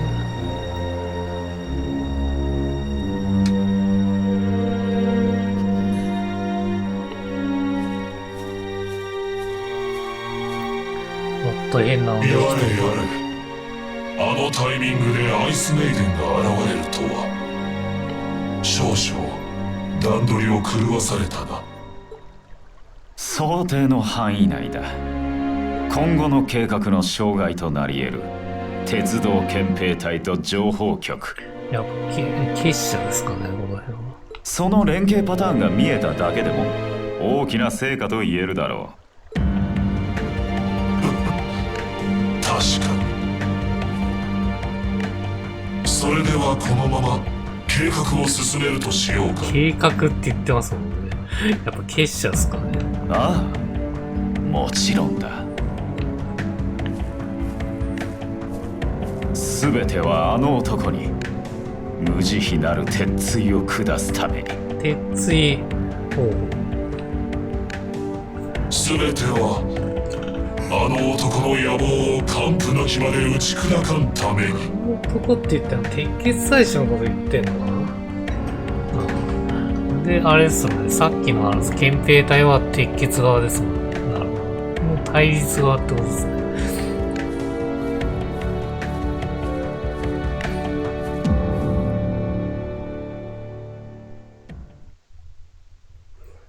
終わった一章。オッケー、第一章新学期初めての実習演だ。おっとランクアップしたわね。なんか上がったね。ご褒美をあげなきゃね。昇格して複数の微小、っていう、進呈と。この調子で頑張りなさい。チャプターリザルトなんて。パーフェクト。よく頑張ったじゃない。エスうわ、トロフィーゲットしたね。特別優等生。7組のメンバーの絆はそれぞれ深まった。あ、深まるんだ。レベル2になってますね。リンとアリサ。とどめの一撃。来たね。で、こっちもレベル2か。で、とどめの一撃。このレベル2。すごいっすね。リンが、リンとの組み合わせ、ほんといいっすね。誰でもいい感じですもんね。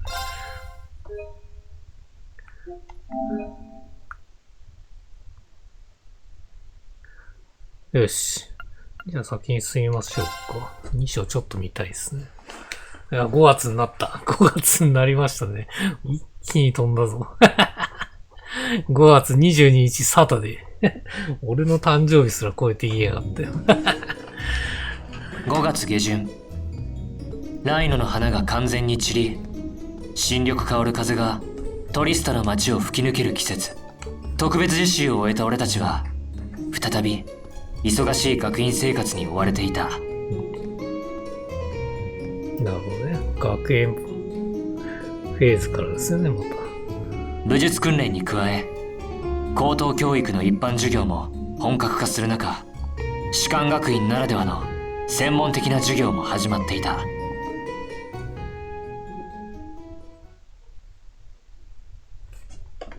2限目軍事学、授業。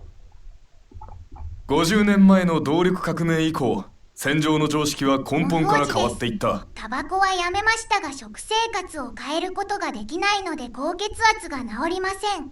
タバコをやめる必要があったのか。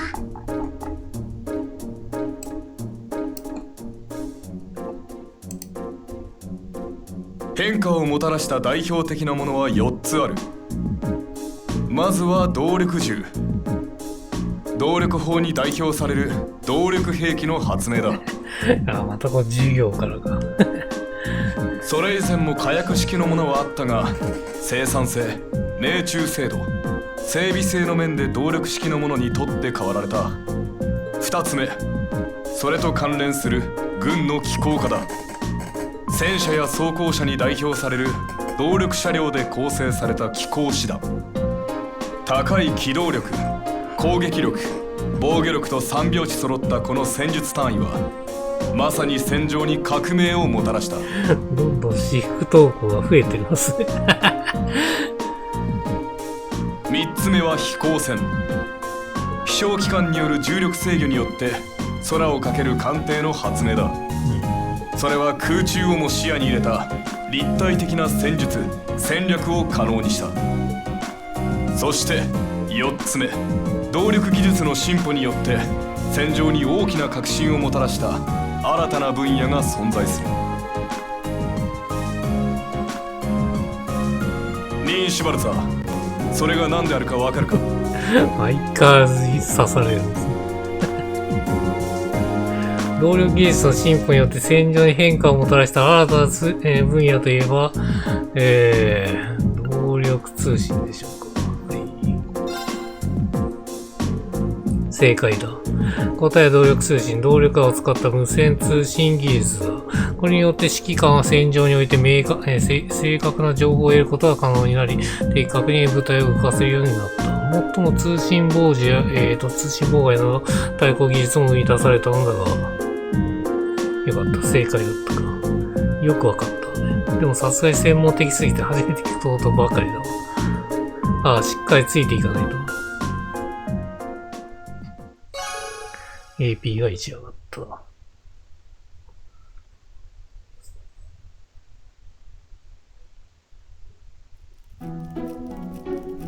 実習してますね。栄養学調理技術。ラールソン、どうしてあんなクラスに行ってしまわれたのかしら。せっかくご一緒できると楽しみにしてましたのに。貴族女子でもあのメガネの子入学試験で首席ですって。県境出身の平民と聞いていますけど。しかしあの銀髪の子は見ていて和みますので。ちょっと頭を撫でさせてもらえないかしら。何を言ってんの皆さんそれくらいにしておきなさい。私たちは誇り高い1組か。料理ごときとはいえあのような寄せ集めのクラスに負けるわけにはいきませんよ。そうですよね。ですがいつも料理人任せなんでなかなか勝手が。まったく、ひそひそ感じが悪いわね。まあ我らのことが気になって仕方ないのだろう。シャカシャカしてますからね、ずっと。フィーちゃん、泡立てはそのくらいでいいですよ。こっちは男子。動力端末入力。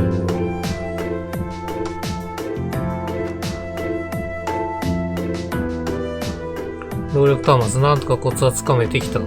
ああ、最初はどういうものかまるで見当もつかなかったが。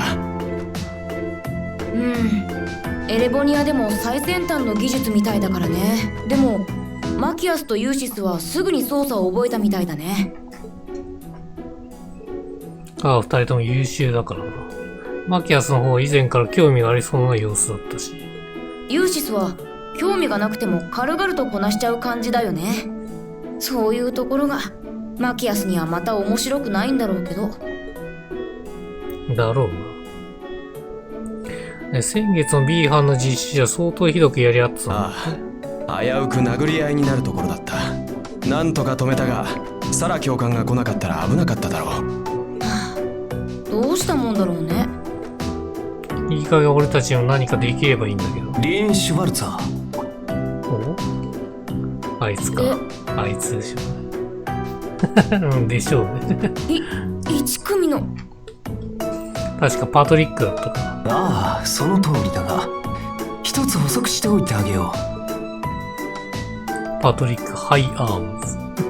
僕のフルネームはパトリック・ T ・ハイアームズ。T は何だよ。そういえばさすがに分かってくれるかな。ハイアームズ、そうだったのか。有名な家柄なのか。有名も有名。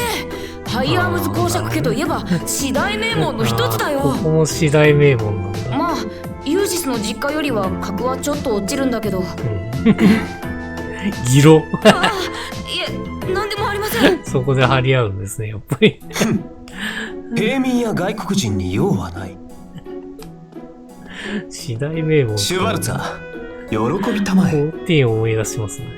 僕の紹介で学生会館の3階に招待してあげようじゃないか。それは学生会館の3階というと、貴族生徒専用のサロンがあるっていう。たかが男爵とはいえ、貴族は貴族。7組などといううろんなクラスに所属してしまっている君だが、ハイアームズ家の人間たるこの僕が口を聞いてやったら、サロンの使用許可も下りるだろう。感謝したまえよ。ちょっと待ってくれ。困ったな。どう断ったものか。やれやれ、こんな場所で勧誘とは。来た来た、ユーシス。ユーシス。ユーシス・アルバレア。ハイアームズ家の三男殿は派閥ごっこがお好きらしい。派閥ごっこ。そういう話はまず最初に俺に声をかけるのが筋じゃないのか。君は好きでサロンに来ないだけだろう。あれほど2年の先輩たちが熱心に誘っているにもかかわらず。そう。興味がないからな。もういい。シュバルツァー、とにかく考えておきたまえ。誰につくのが君の将来にとってプラスになるのかを。ずいぶん賑やかな男だったな。なんださっきのなんかあれですね。野党はボイスなかったね。こいつはボイスあるんでしょ。ああ、どう断ったのか迷ったよ。ありがとう、ユーシス、助かった。お前を助けたわけじゃない。ただ先月の実習では手間をかけたみたいだからな。それだけだ。先月の実習ってもしかして。ああ、ケルディックでの両方軍との揉め事についてなるほど。そうそう。実家の不始末のようなものか。お前たちに改めて詫びたかったのかもしれないな。なるほどね。へえ、首相なところもちょっとはあるんだね。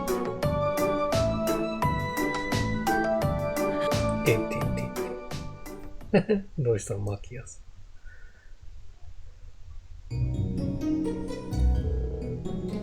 今日もお勤めご苦労様。明日は自由行動日だから存分にリフレッシュといいわ。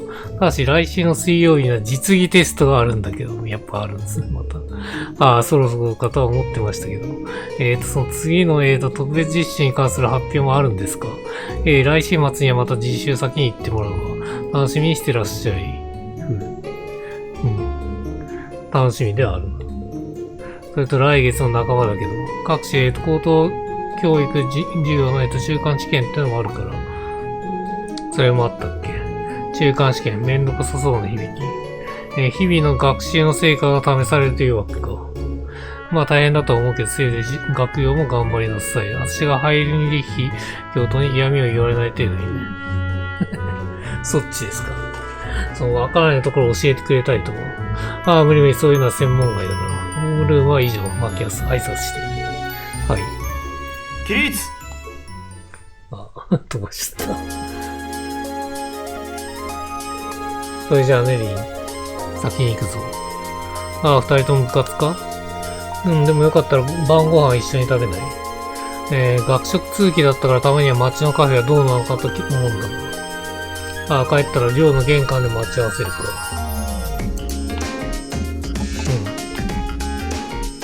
また後でな。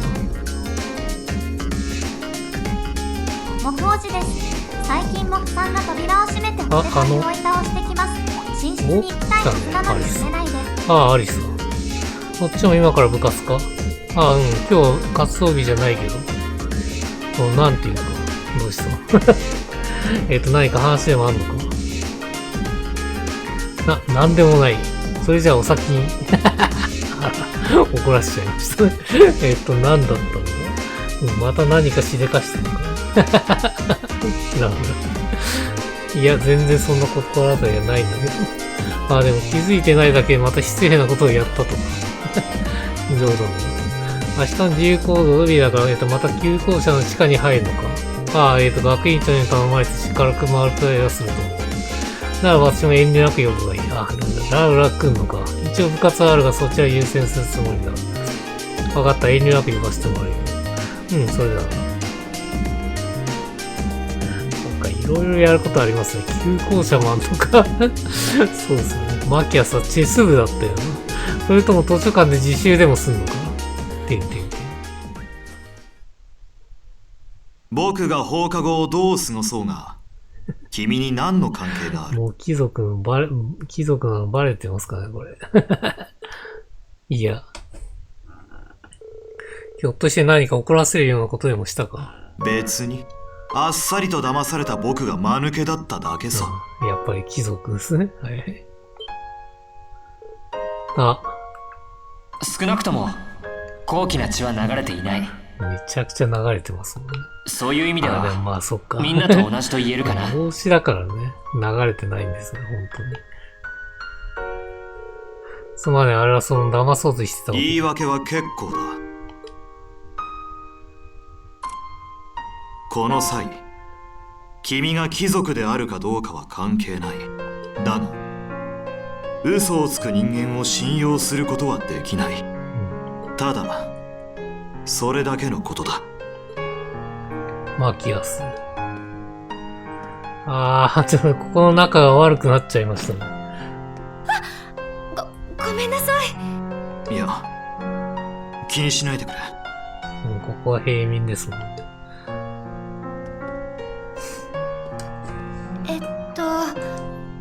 お邪魔しちゃいました？いや、そんなことはないよ。ねえ、委員長はどうしたんだ？机に参考書を忘れてしまったんです。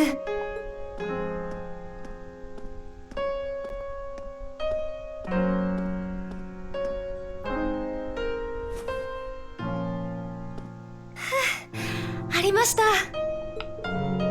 参考書か、どの教科のものなんだ？ええ、これです。よくわかる中等数学。さすが委員長。あれでも中等数学って日曜学科の範囲内だよね。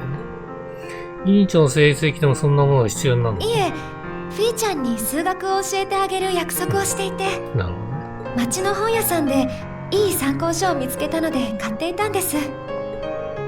なるほど。いけない、フィーちゃんを待たせてるんでした。リンさん、私はこれで。ああ、それじゃあ。2章はこのエマとかマキアスとかこの辺が絡んでくるのかな、もしかしたらね。リンさん、心配しないでください。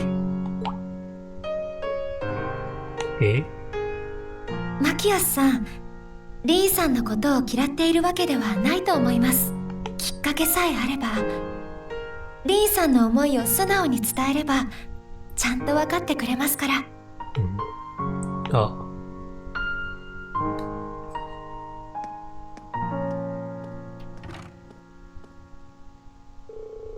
思いを素直に伝えればちゃんと分かってくれるか。委員長に言われたら不思議とそんな気になってくるな。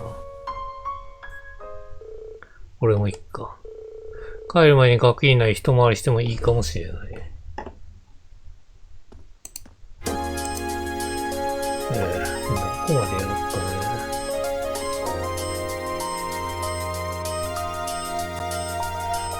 りあえず、明日が自由行動日なので、ここまでやっちゃってもいいかもしれない。さあ、いっぱいいますけど。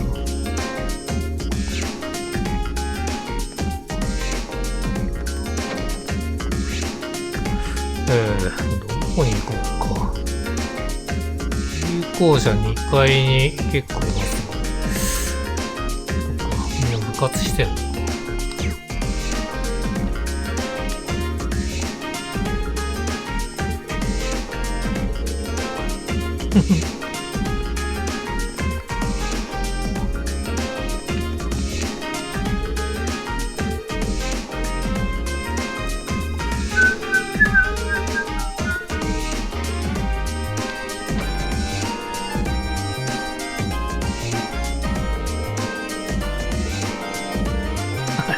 マルガリータいねえのか。もうサボってんの、マルガリータ。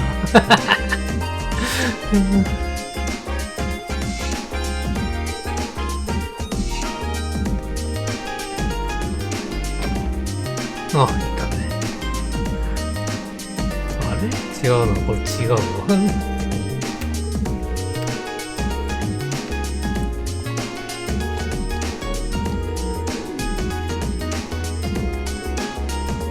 あ、こっちだ、いたね。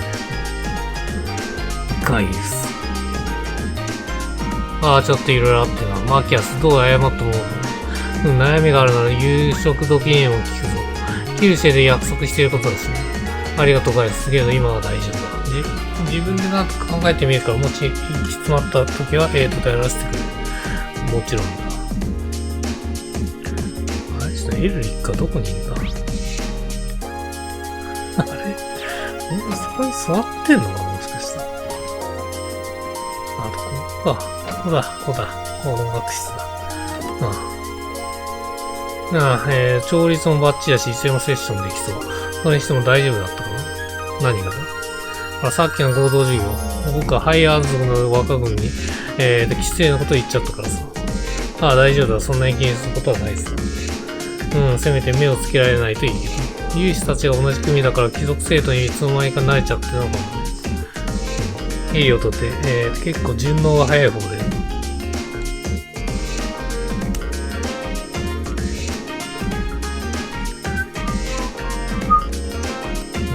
セッションしてんだ。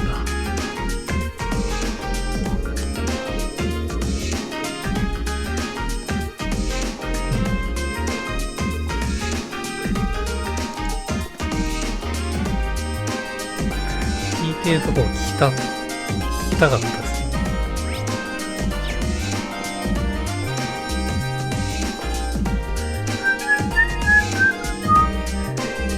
あ、ベッキーいるね。ベッキーいるわ。こ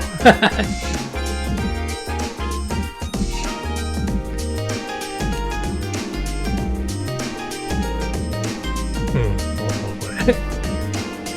おかんから聞いたね。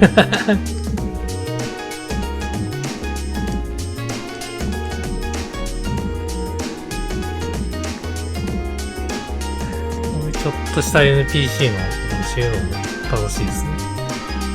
じゃあ次一回行きましょう。お、来た、いるじゃないですか。マルガリータ。マルガリータいますね。どっかに素敵な殿方いないかしら。1年生の殿が一通りチェックしたから次は2年生かしらね。なんで将来性まで気にしてるんですよ。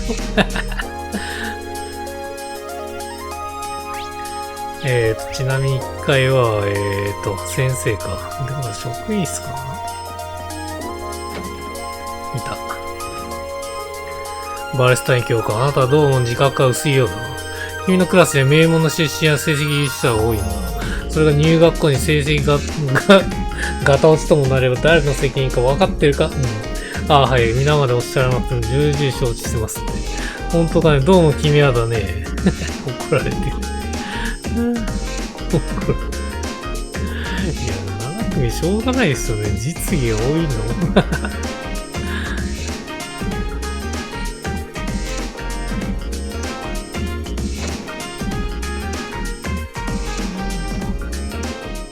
お、トマス教官。おや、リン君が持ってるそれは料理手帳であります。おっと、こんなのあったわ。ちょっとこんなの書いてねえぞ。いや、書いてねえ。料理手帳ではありませんか。先日譲り受けたものなんですか。いや、ちょうどよかった。最近ちょうど料理に関係するある研究を始めたところでして、身近に、協力者がいないか探しているところだったんです。研究ですか。地理学の一環なんですが、いろいろな珍妙料理を収集しているところだな。珍妙料理担当か。珍妙料理ですか。どうしてまた、そんなものが。ってことはあれか。は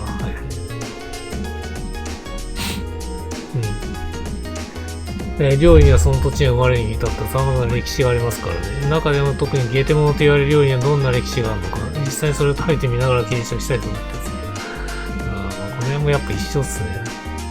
ゼロの奇跡とか。だからその変わった研究テーマというか、いや、それほどでも。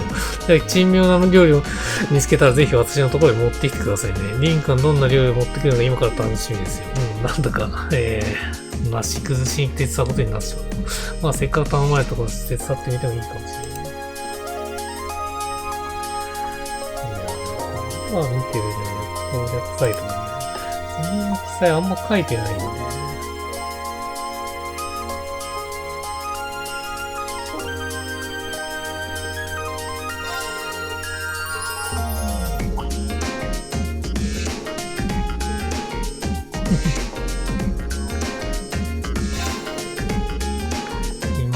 何も OK になります。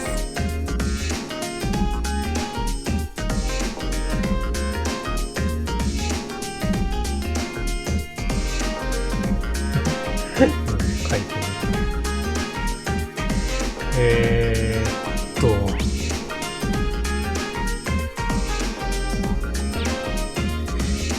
他の時に何もねえかな。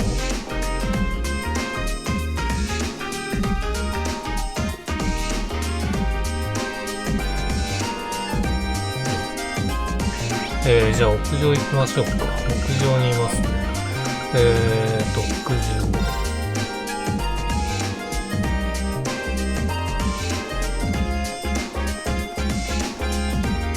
これか。見ていた。アリスさん。ああ。どうしたんだため息なんかつい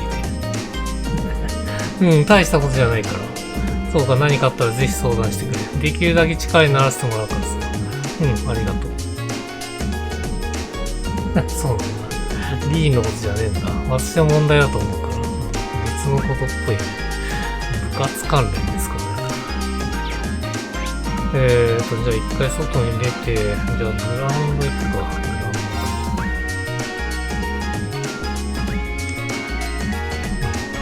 お、やってますね。そっか。馬のそうっすね。馬のとこ気にしてたもんね。入ったんだね。この筋肉のつき方、競馬向けのサラブレッドとか、いい馬だな。唯一、馬術部に入ったんだ。実家で世話してたからね。放課後の昼間涼しいにはなるだろう。ドライだな。いや、かなり気にしてたようには見えましたけど。せっかくアクションを求めたのにスルーしてくれちゃって。既読生徒にこれだから頭にくる。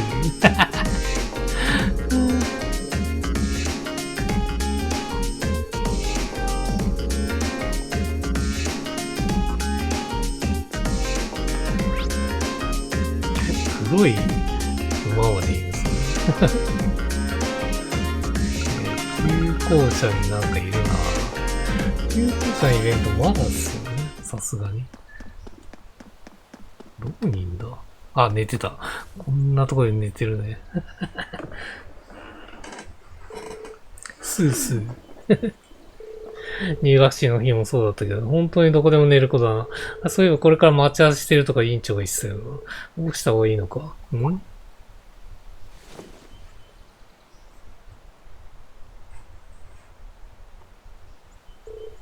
ああ。委員いたんだ。ああ、なんとなくこっちが、足向いてね。それ委員長と待ち合わせをしてるんじゃないか。めんどくさいけど。それじゃあ行くね。ああって一つだけ。あんまりどこでも寝たりしちゃダメだぞ。どうしてもっていうのは保健室のベッドもあるんだし。たまに使うよ。ベアトリックスがいたらお菓子とかも出してくれるし。保健医の先生か。優しそうな人じゃなくて女の子なんだから。それより、リーン気づいてる？気づいて何がだ？この建物。先月からまたかなり変わってるよ。じゃあね。先に進めるようになったとかそういう話じゃねえのかな。変わってるってのはちょっと気になるけどね。かなり変わってる。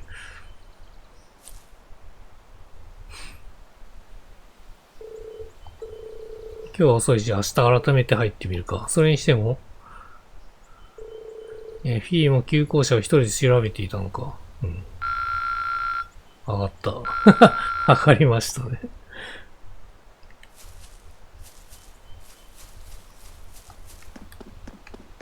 さすがに入れないよと。今は図書館にいるのか。図書館。もう合流してるっぽいね。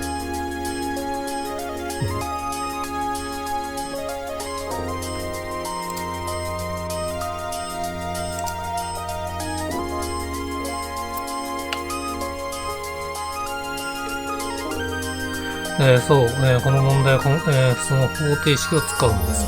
いいじゃん、よくできました。いやー、合流する前の会話を見たかったっすよね。もういいか。いいじゃん、旧校舎などでご記入してたそうですね。今はまだ彼女のいいところですけど、とにかくリーンさん声をかけていただいてありがとうございました。大したことじゃないですわ。リーンも渡すた分ね、しっかり教えてもらうんだね。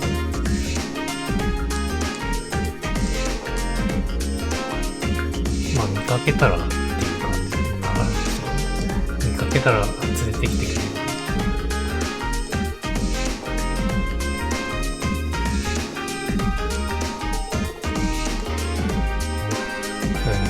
ここでいいのかな、ま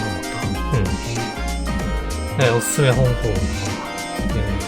新しいのはこれですかね。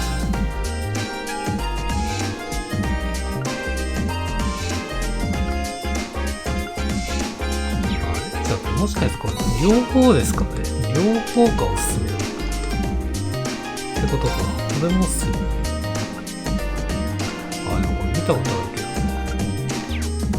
これ見たことある。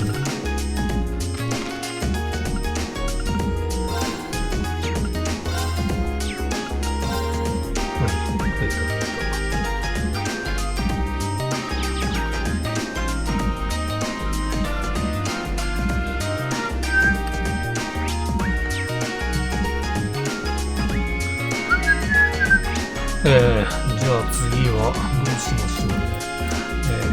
あとリブナジエールに行くか。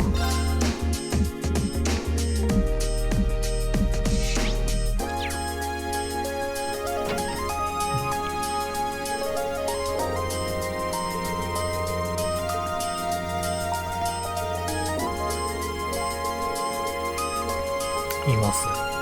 あれちょっと私服の状態だな、これ。もしかして、着てるとダメなんですかね。部長にモニカの指導を任されていて、人に教えるのは初めては勝手がよくわからないけど、なんとかやってる飯か。ちょっと待って。なんで水着着てねえんだよ、この野郎。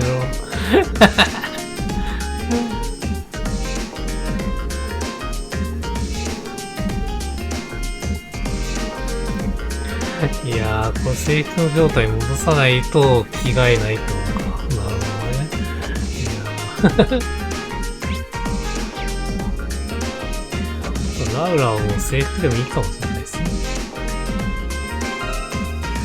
リーもたまには、なんか制服に着てあげましょうか。ちょっと待って、結構いっぱいあるな。これ全部いけんのもしかして。バニーちゃん。うわ、いけんだ、こんなの。なるほどね。はいはいはい。そっか、メガネのとこになってるか。まずここを外して、ハグの置いてるとミッシーがいいのか。なるほどね。ミッシーついちゃってますけど。あとは学生会館。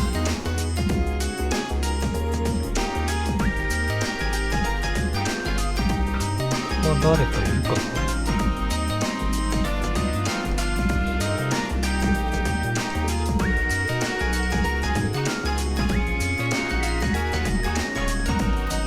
や、賑やかっすね。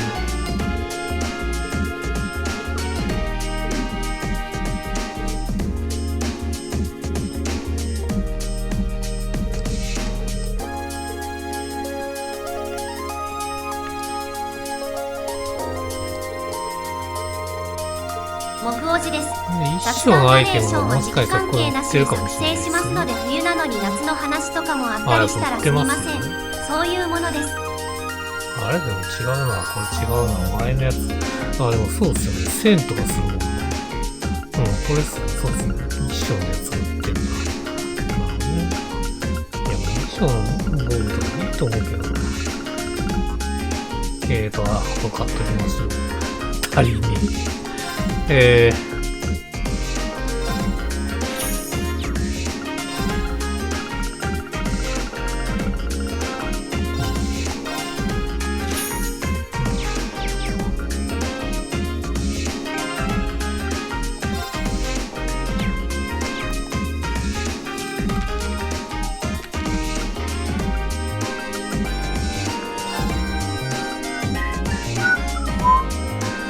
帝国両方会議開催される。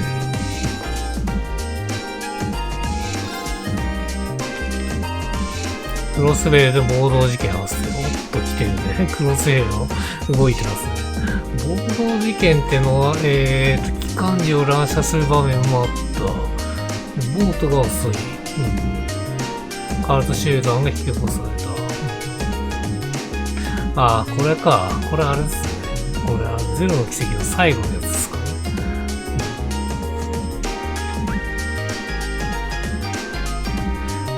クロスウェイ、IBC は影響はなかった。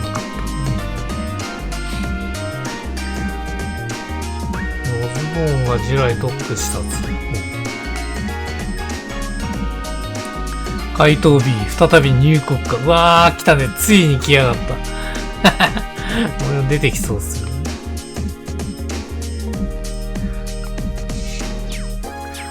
釣り具のやつをくれるって言ってんのかな。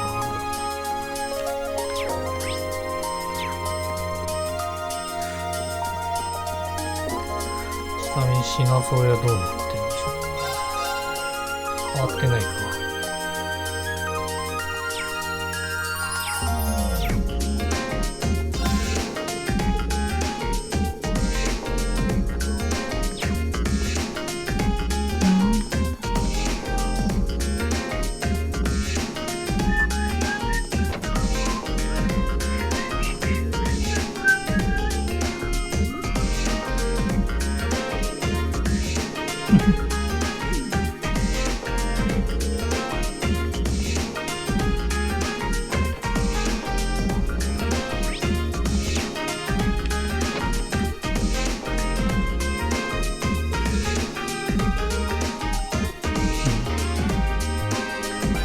マキアスの件は何らかしらありそうですね。あ、ここだ。ケネス。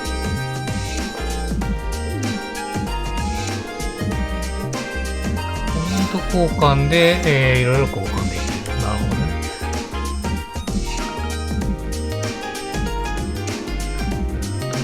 今欲しいのないですね。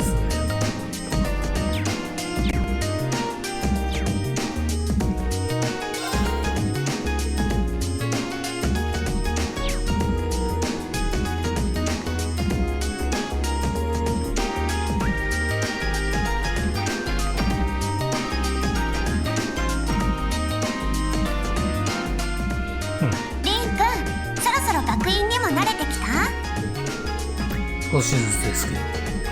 授業も本格的になってきましたね。なんとかついていってる感じです。頑張ってるね。それで明日の自由行動日だけど、サラ教官の言ってた通り、また手伝いをお願いしてもいいのかな。はい、そちらもなんとか頑張ってみるつもりです。改めて明日はよろしくお願いします。こっちのセリフだよ。どうかよろしくね、リーン君。いいですね、ボイスがついてた。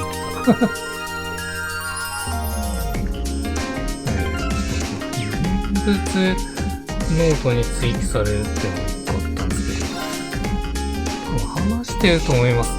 カスタードでした。違違うな。こっちか。あー、もう。あ、こっちだ。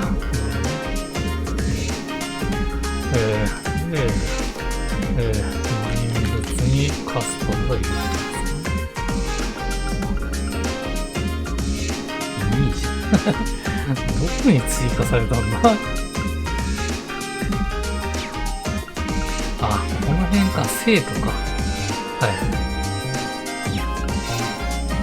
あ、これだ。なるほどね。ラウラを尊敬する。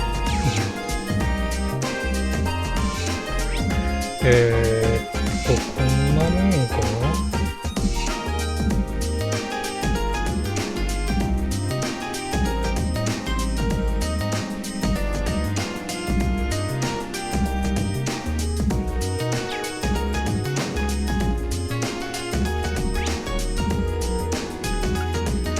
イベントマークついてるんだ。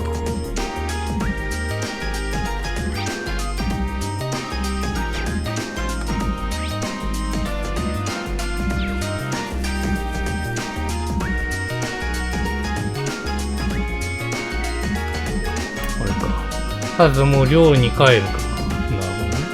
あ、これもう次行っちゃうのか。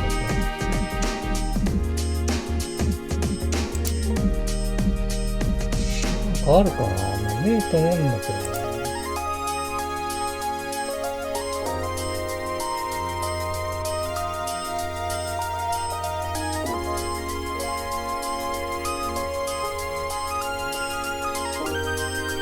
うん、ないですね。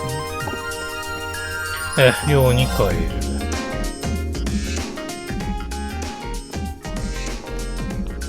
る。よっ、後輩くん。あ、また来たね、こいつ。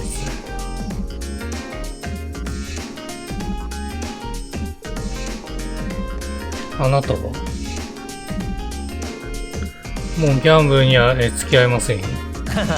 別に騙し取るつもりじゃなかったんだがな。そうそう。あれ、どうやったか分かったか？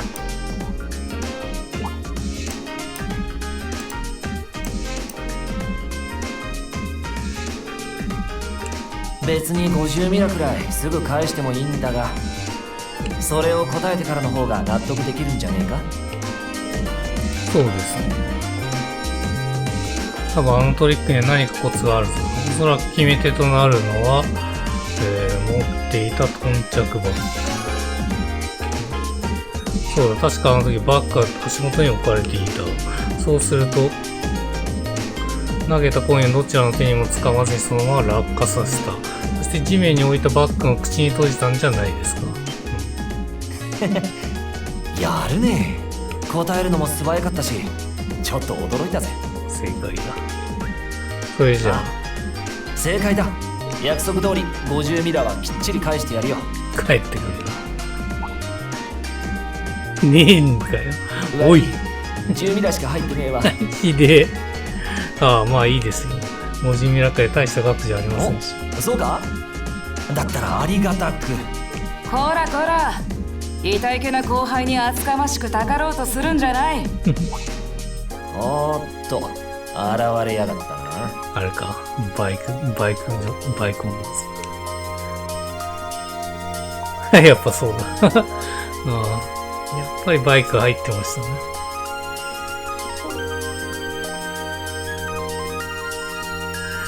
常にあの格好したらそりゃ乗るよね。自転車、いや動力仕掛けみたいなね。それにこの人はリン君だね。トアとジョルジュから君のことはいろいろと聞いているよ。黒いつなぎの嘘。先月の特別実習でも見事活躍したそうじゃないか。よくご存知ですね。リンチワーチャーです。よろしくお願いします、先輩。ああ。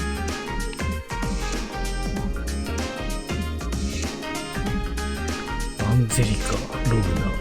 アンゼリカ・ログナーだ。よろしく頼むよ、リン。四大名門ログナー公爵。あ、四大名門なんだ。さすがに知っていたかい。その当主である公爵の不肖の娘といったところかな。まあこんな格好で好き勝手させてもらっているからとっくに感動されていそうだけど。お前の場合格好というより風紀上の問題な気もするんだが、しかしゼリカ、こんな時間から遠乗りかよ。ああ、動力エンジンの強化がやっと終わってくれたからね。テートあたりまで一っ走りしてくるかな。やれやれ。相変わらず勝手気ままに生きてやがんな。君にだけは言われたくないけどね。明るかったですね。腕で持つのが良さそう。いや、あれですね。クロスベルにもバイクはなかったっすよね。軽ト用なんですね。やっぱりまたがるのか。これはそれじゃ、いずれ私も依頼を出すから、ぜひ応じてくれると嬉しいな。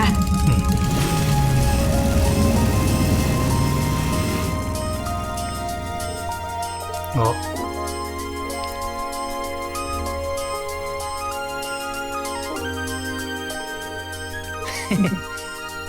随分と度肝を抜かれたみたいだな。今のは動力バイクっつってジョルジュが組み上げたものだ。なかなかロックだろ。まるで鉄の馬みたいな。一般に普及してる乗り物じゃないですよ。ああ、ルーレ工科大学で試作されていたものをジョルジュが完成させてな。パーツの資金はゼリカが提供して、俺とトワも制作を手伝ったんだぜ。やっぱり随分と手がかかってるんですね。そういえばトワ会長よりジョルジュ部長と親しいんですか？アンジェイカ先輩の2人から話を聞いたと言ってました。全員クラスは違うが1年の時からの腐れ縁でな。とそういや言い忘れてたか。クローアームブラスト。2年5組所属クローアームブラストだ。桜井さんか。よろしくなリーン後輩。そんじゃお先に。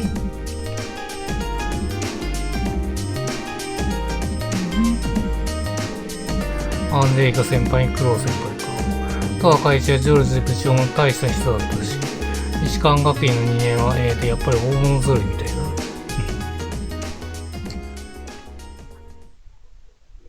第2章、麗しき、翡翠の都。夜の領内を散策する。あ、これあるんだ。やってみましょうか。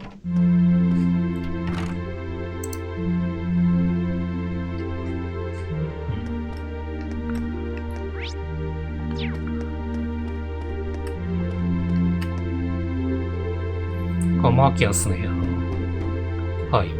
マキアス・リーンだが、もう今いいか話したいことがあるんだが、今は自習で忙しい。やっぱそうなるんだ。悪いが明日にしてくれ。分かった出直そう。なんとか謝りたいんだ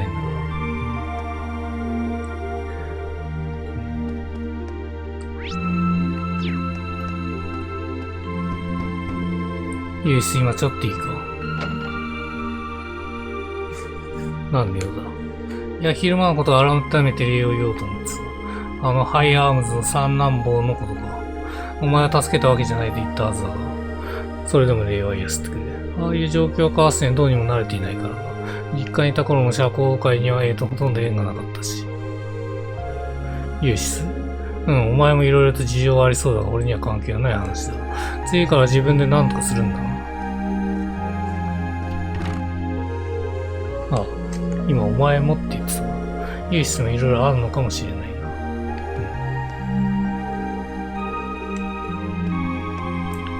先にまた1階から行きますか。いるね。うちの吹奏楽部、毎年恒例で音楽の催しがあるらしくてだ。明日詳しく聞いてみるけど、楽しみだな。当面はそれを目標に頑張ってみようと。九州への夕食はなかなかだったな。明日の自由行動日への活用も十分に、しないと思う。そっか、九州の件はもうカットされてますね。みんな学生生活に慣れてきたから気を抜かず頑張らなくてな。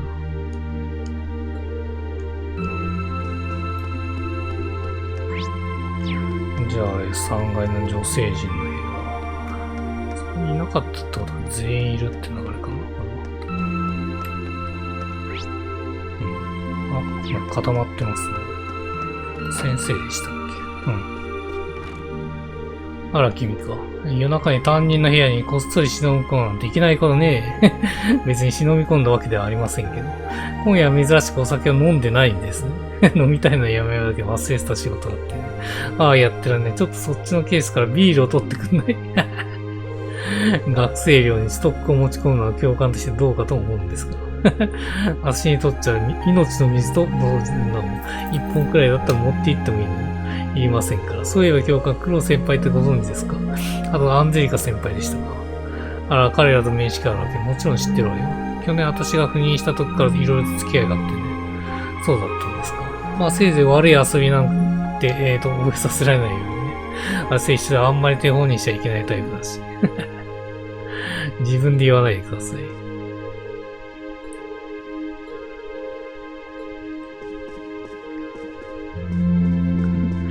バイクを乗り回すのもなかなかの趣味ですからね。デートまで。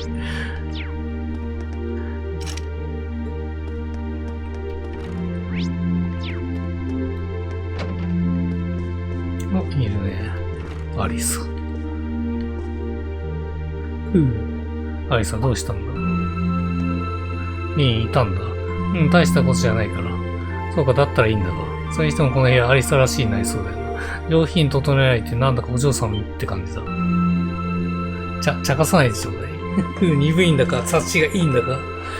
変なこと言ったか。いいえ、なんでもないよ。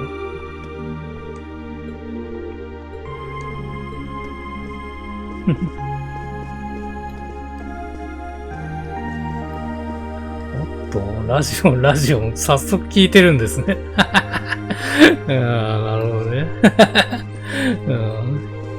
気になってたんですね、やっぱり。リーンがラジオを聞いたっていう話をしてね、した後ね。リーンかよく来たな。ああ、お邪魔するよ。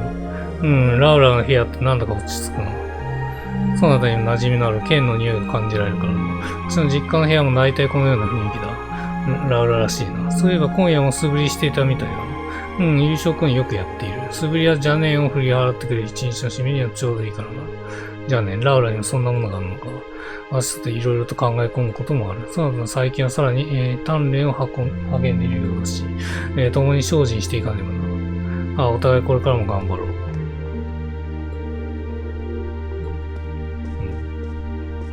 ごついね。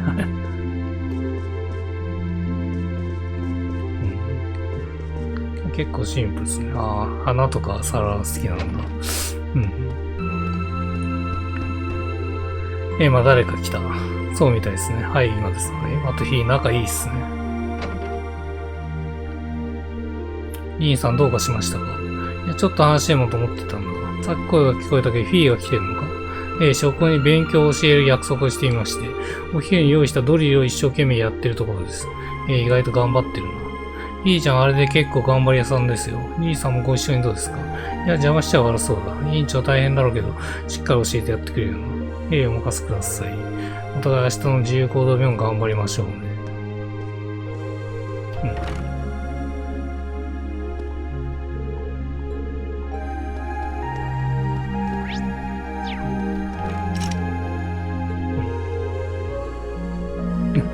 一瞬中見えましたね、今。じゃあ戻りましょうか。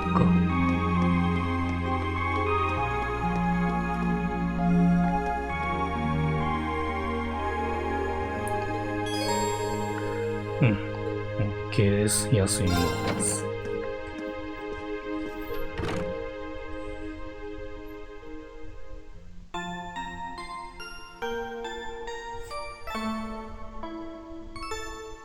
5月23日サンデー、自由行動日。それ日曜なんだから自由行動でしょ。休みだよ、休み。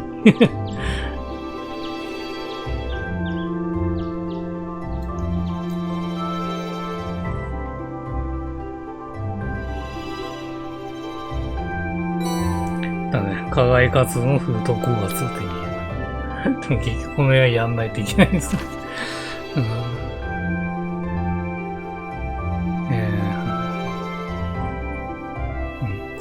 直の判断で始めてくれた。すぐ始めていいのか、今回は。給与ができたので、家庭教師の仕事を変わってもらいたい。ケインズ賞のケインズまで。配達をしろと。木王子です。旧校舎の地下調査は先月から継続しているものだ。一応鍵が借りたままだからすぐに始められそうだ。始めたら余裕がなくなるから他の用事を済ませてからにしよう。よし、今日も始めるやつするか。もう必須になってますもん。普通にやんないといけないですね。で、自由行動日が2になってますね。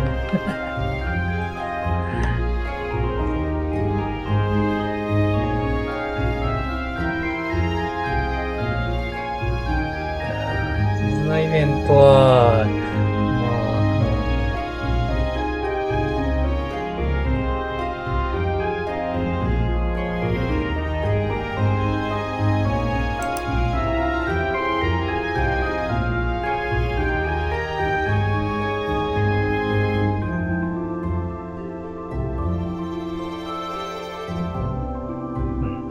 なるほど。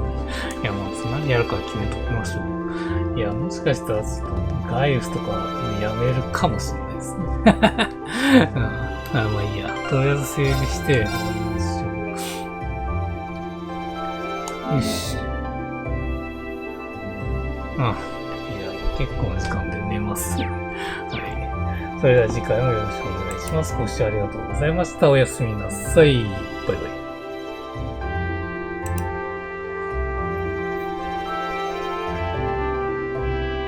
ご視聴ありがとうございました。よろしければ YouTube チャンネル登録、高評価、拡散などをお願いします。またTwitchフォローもお願いします。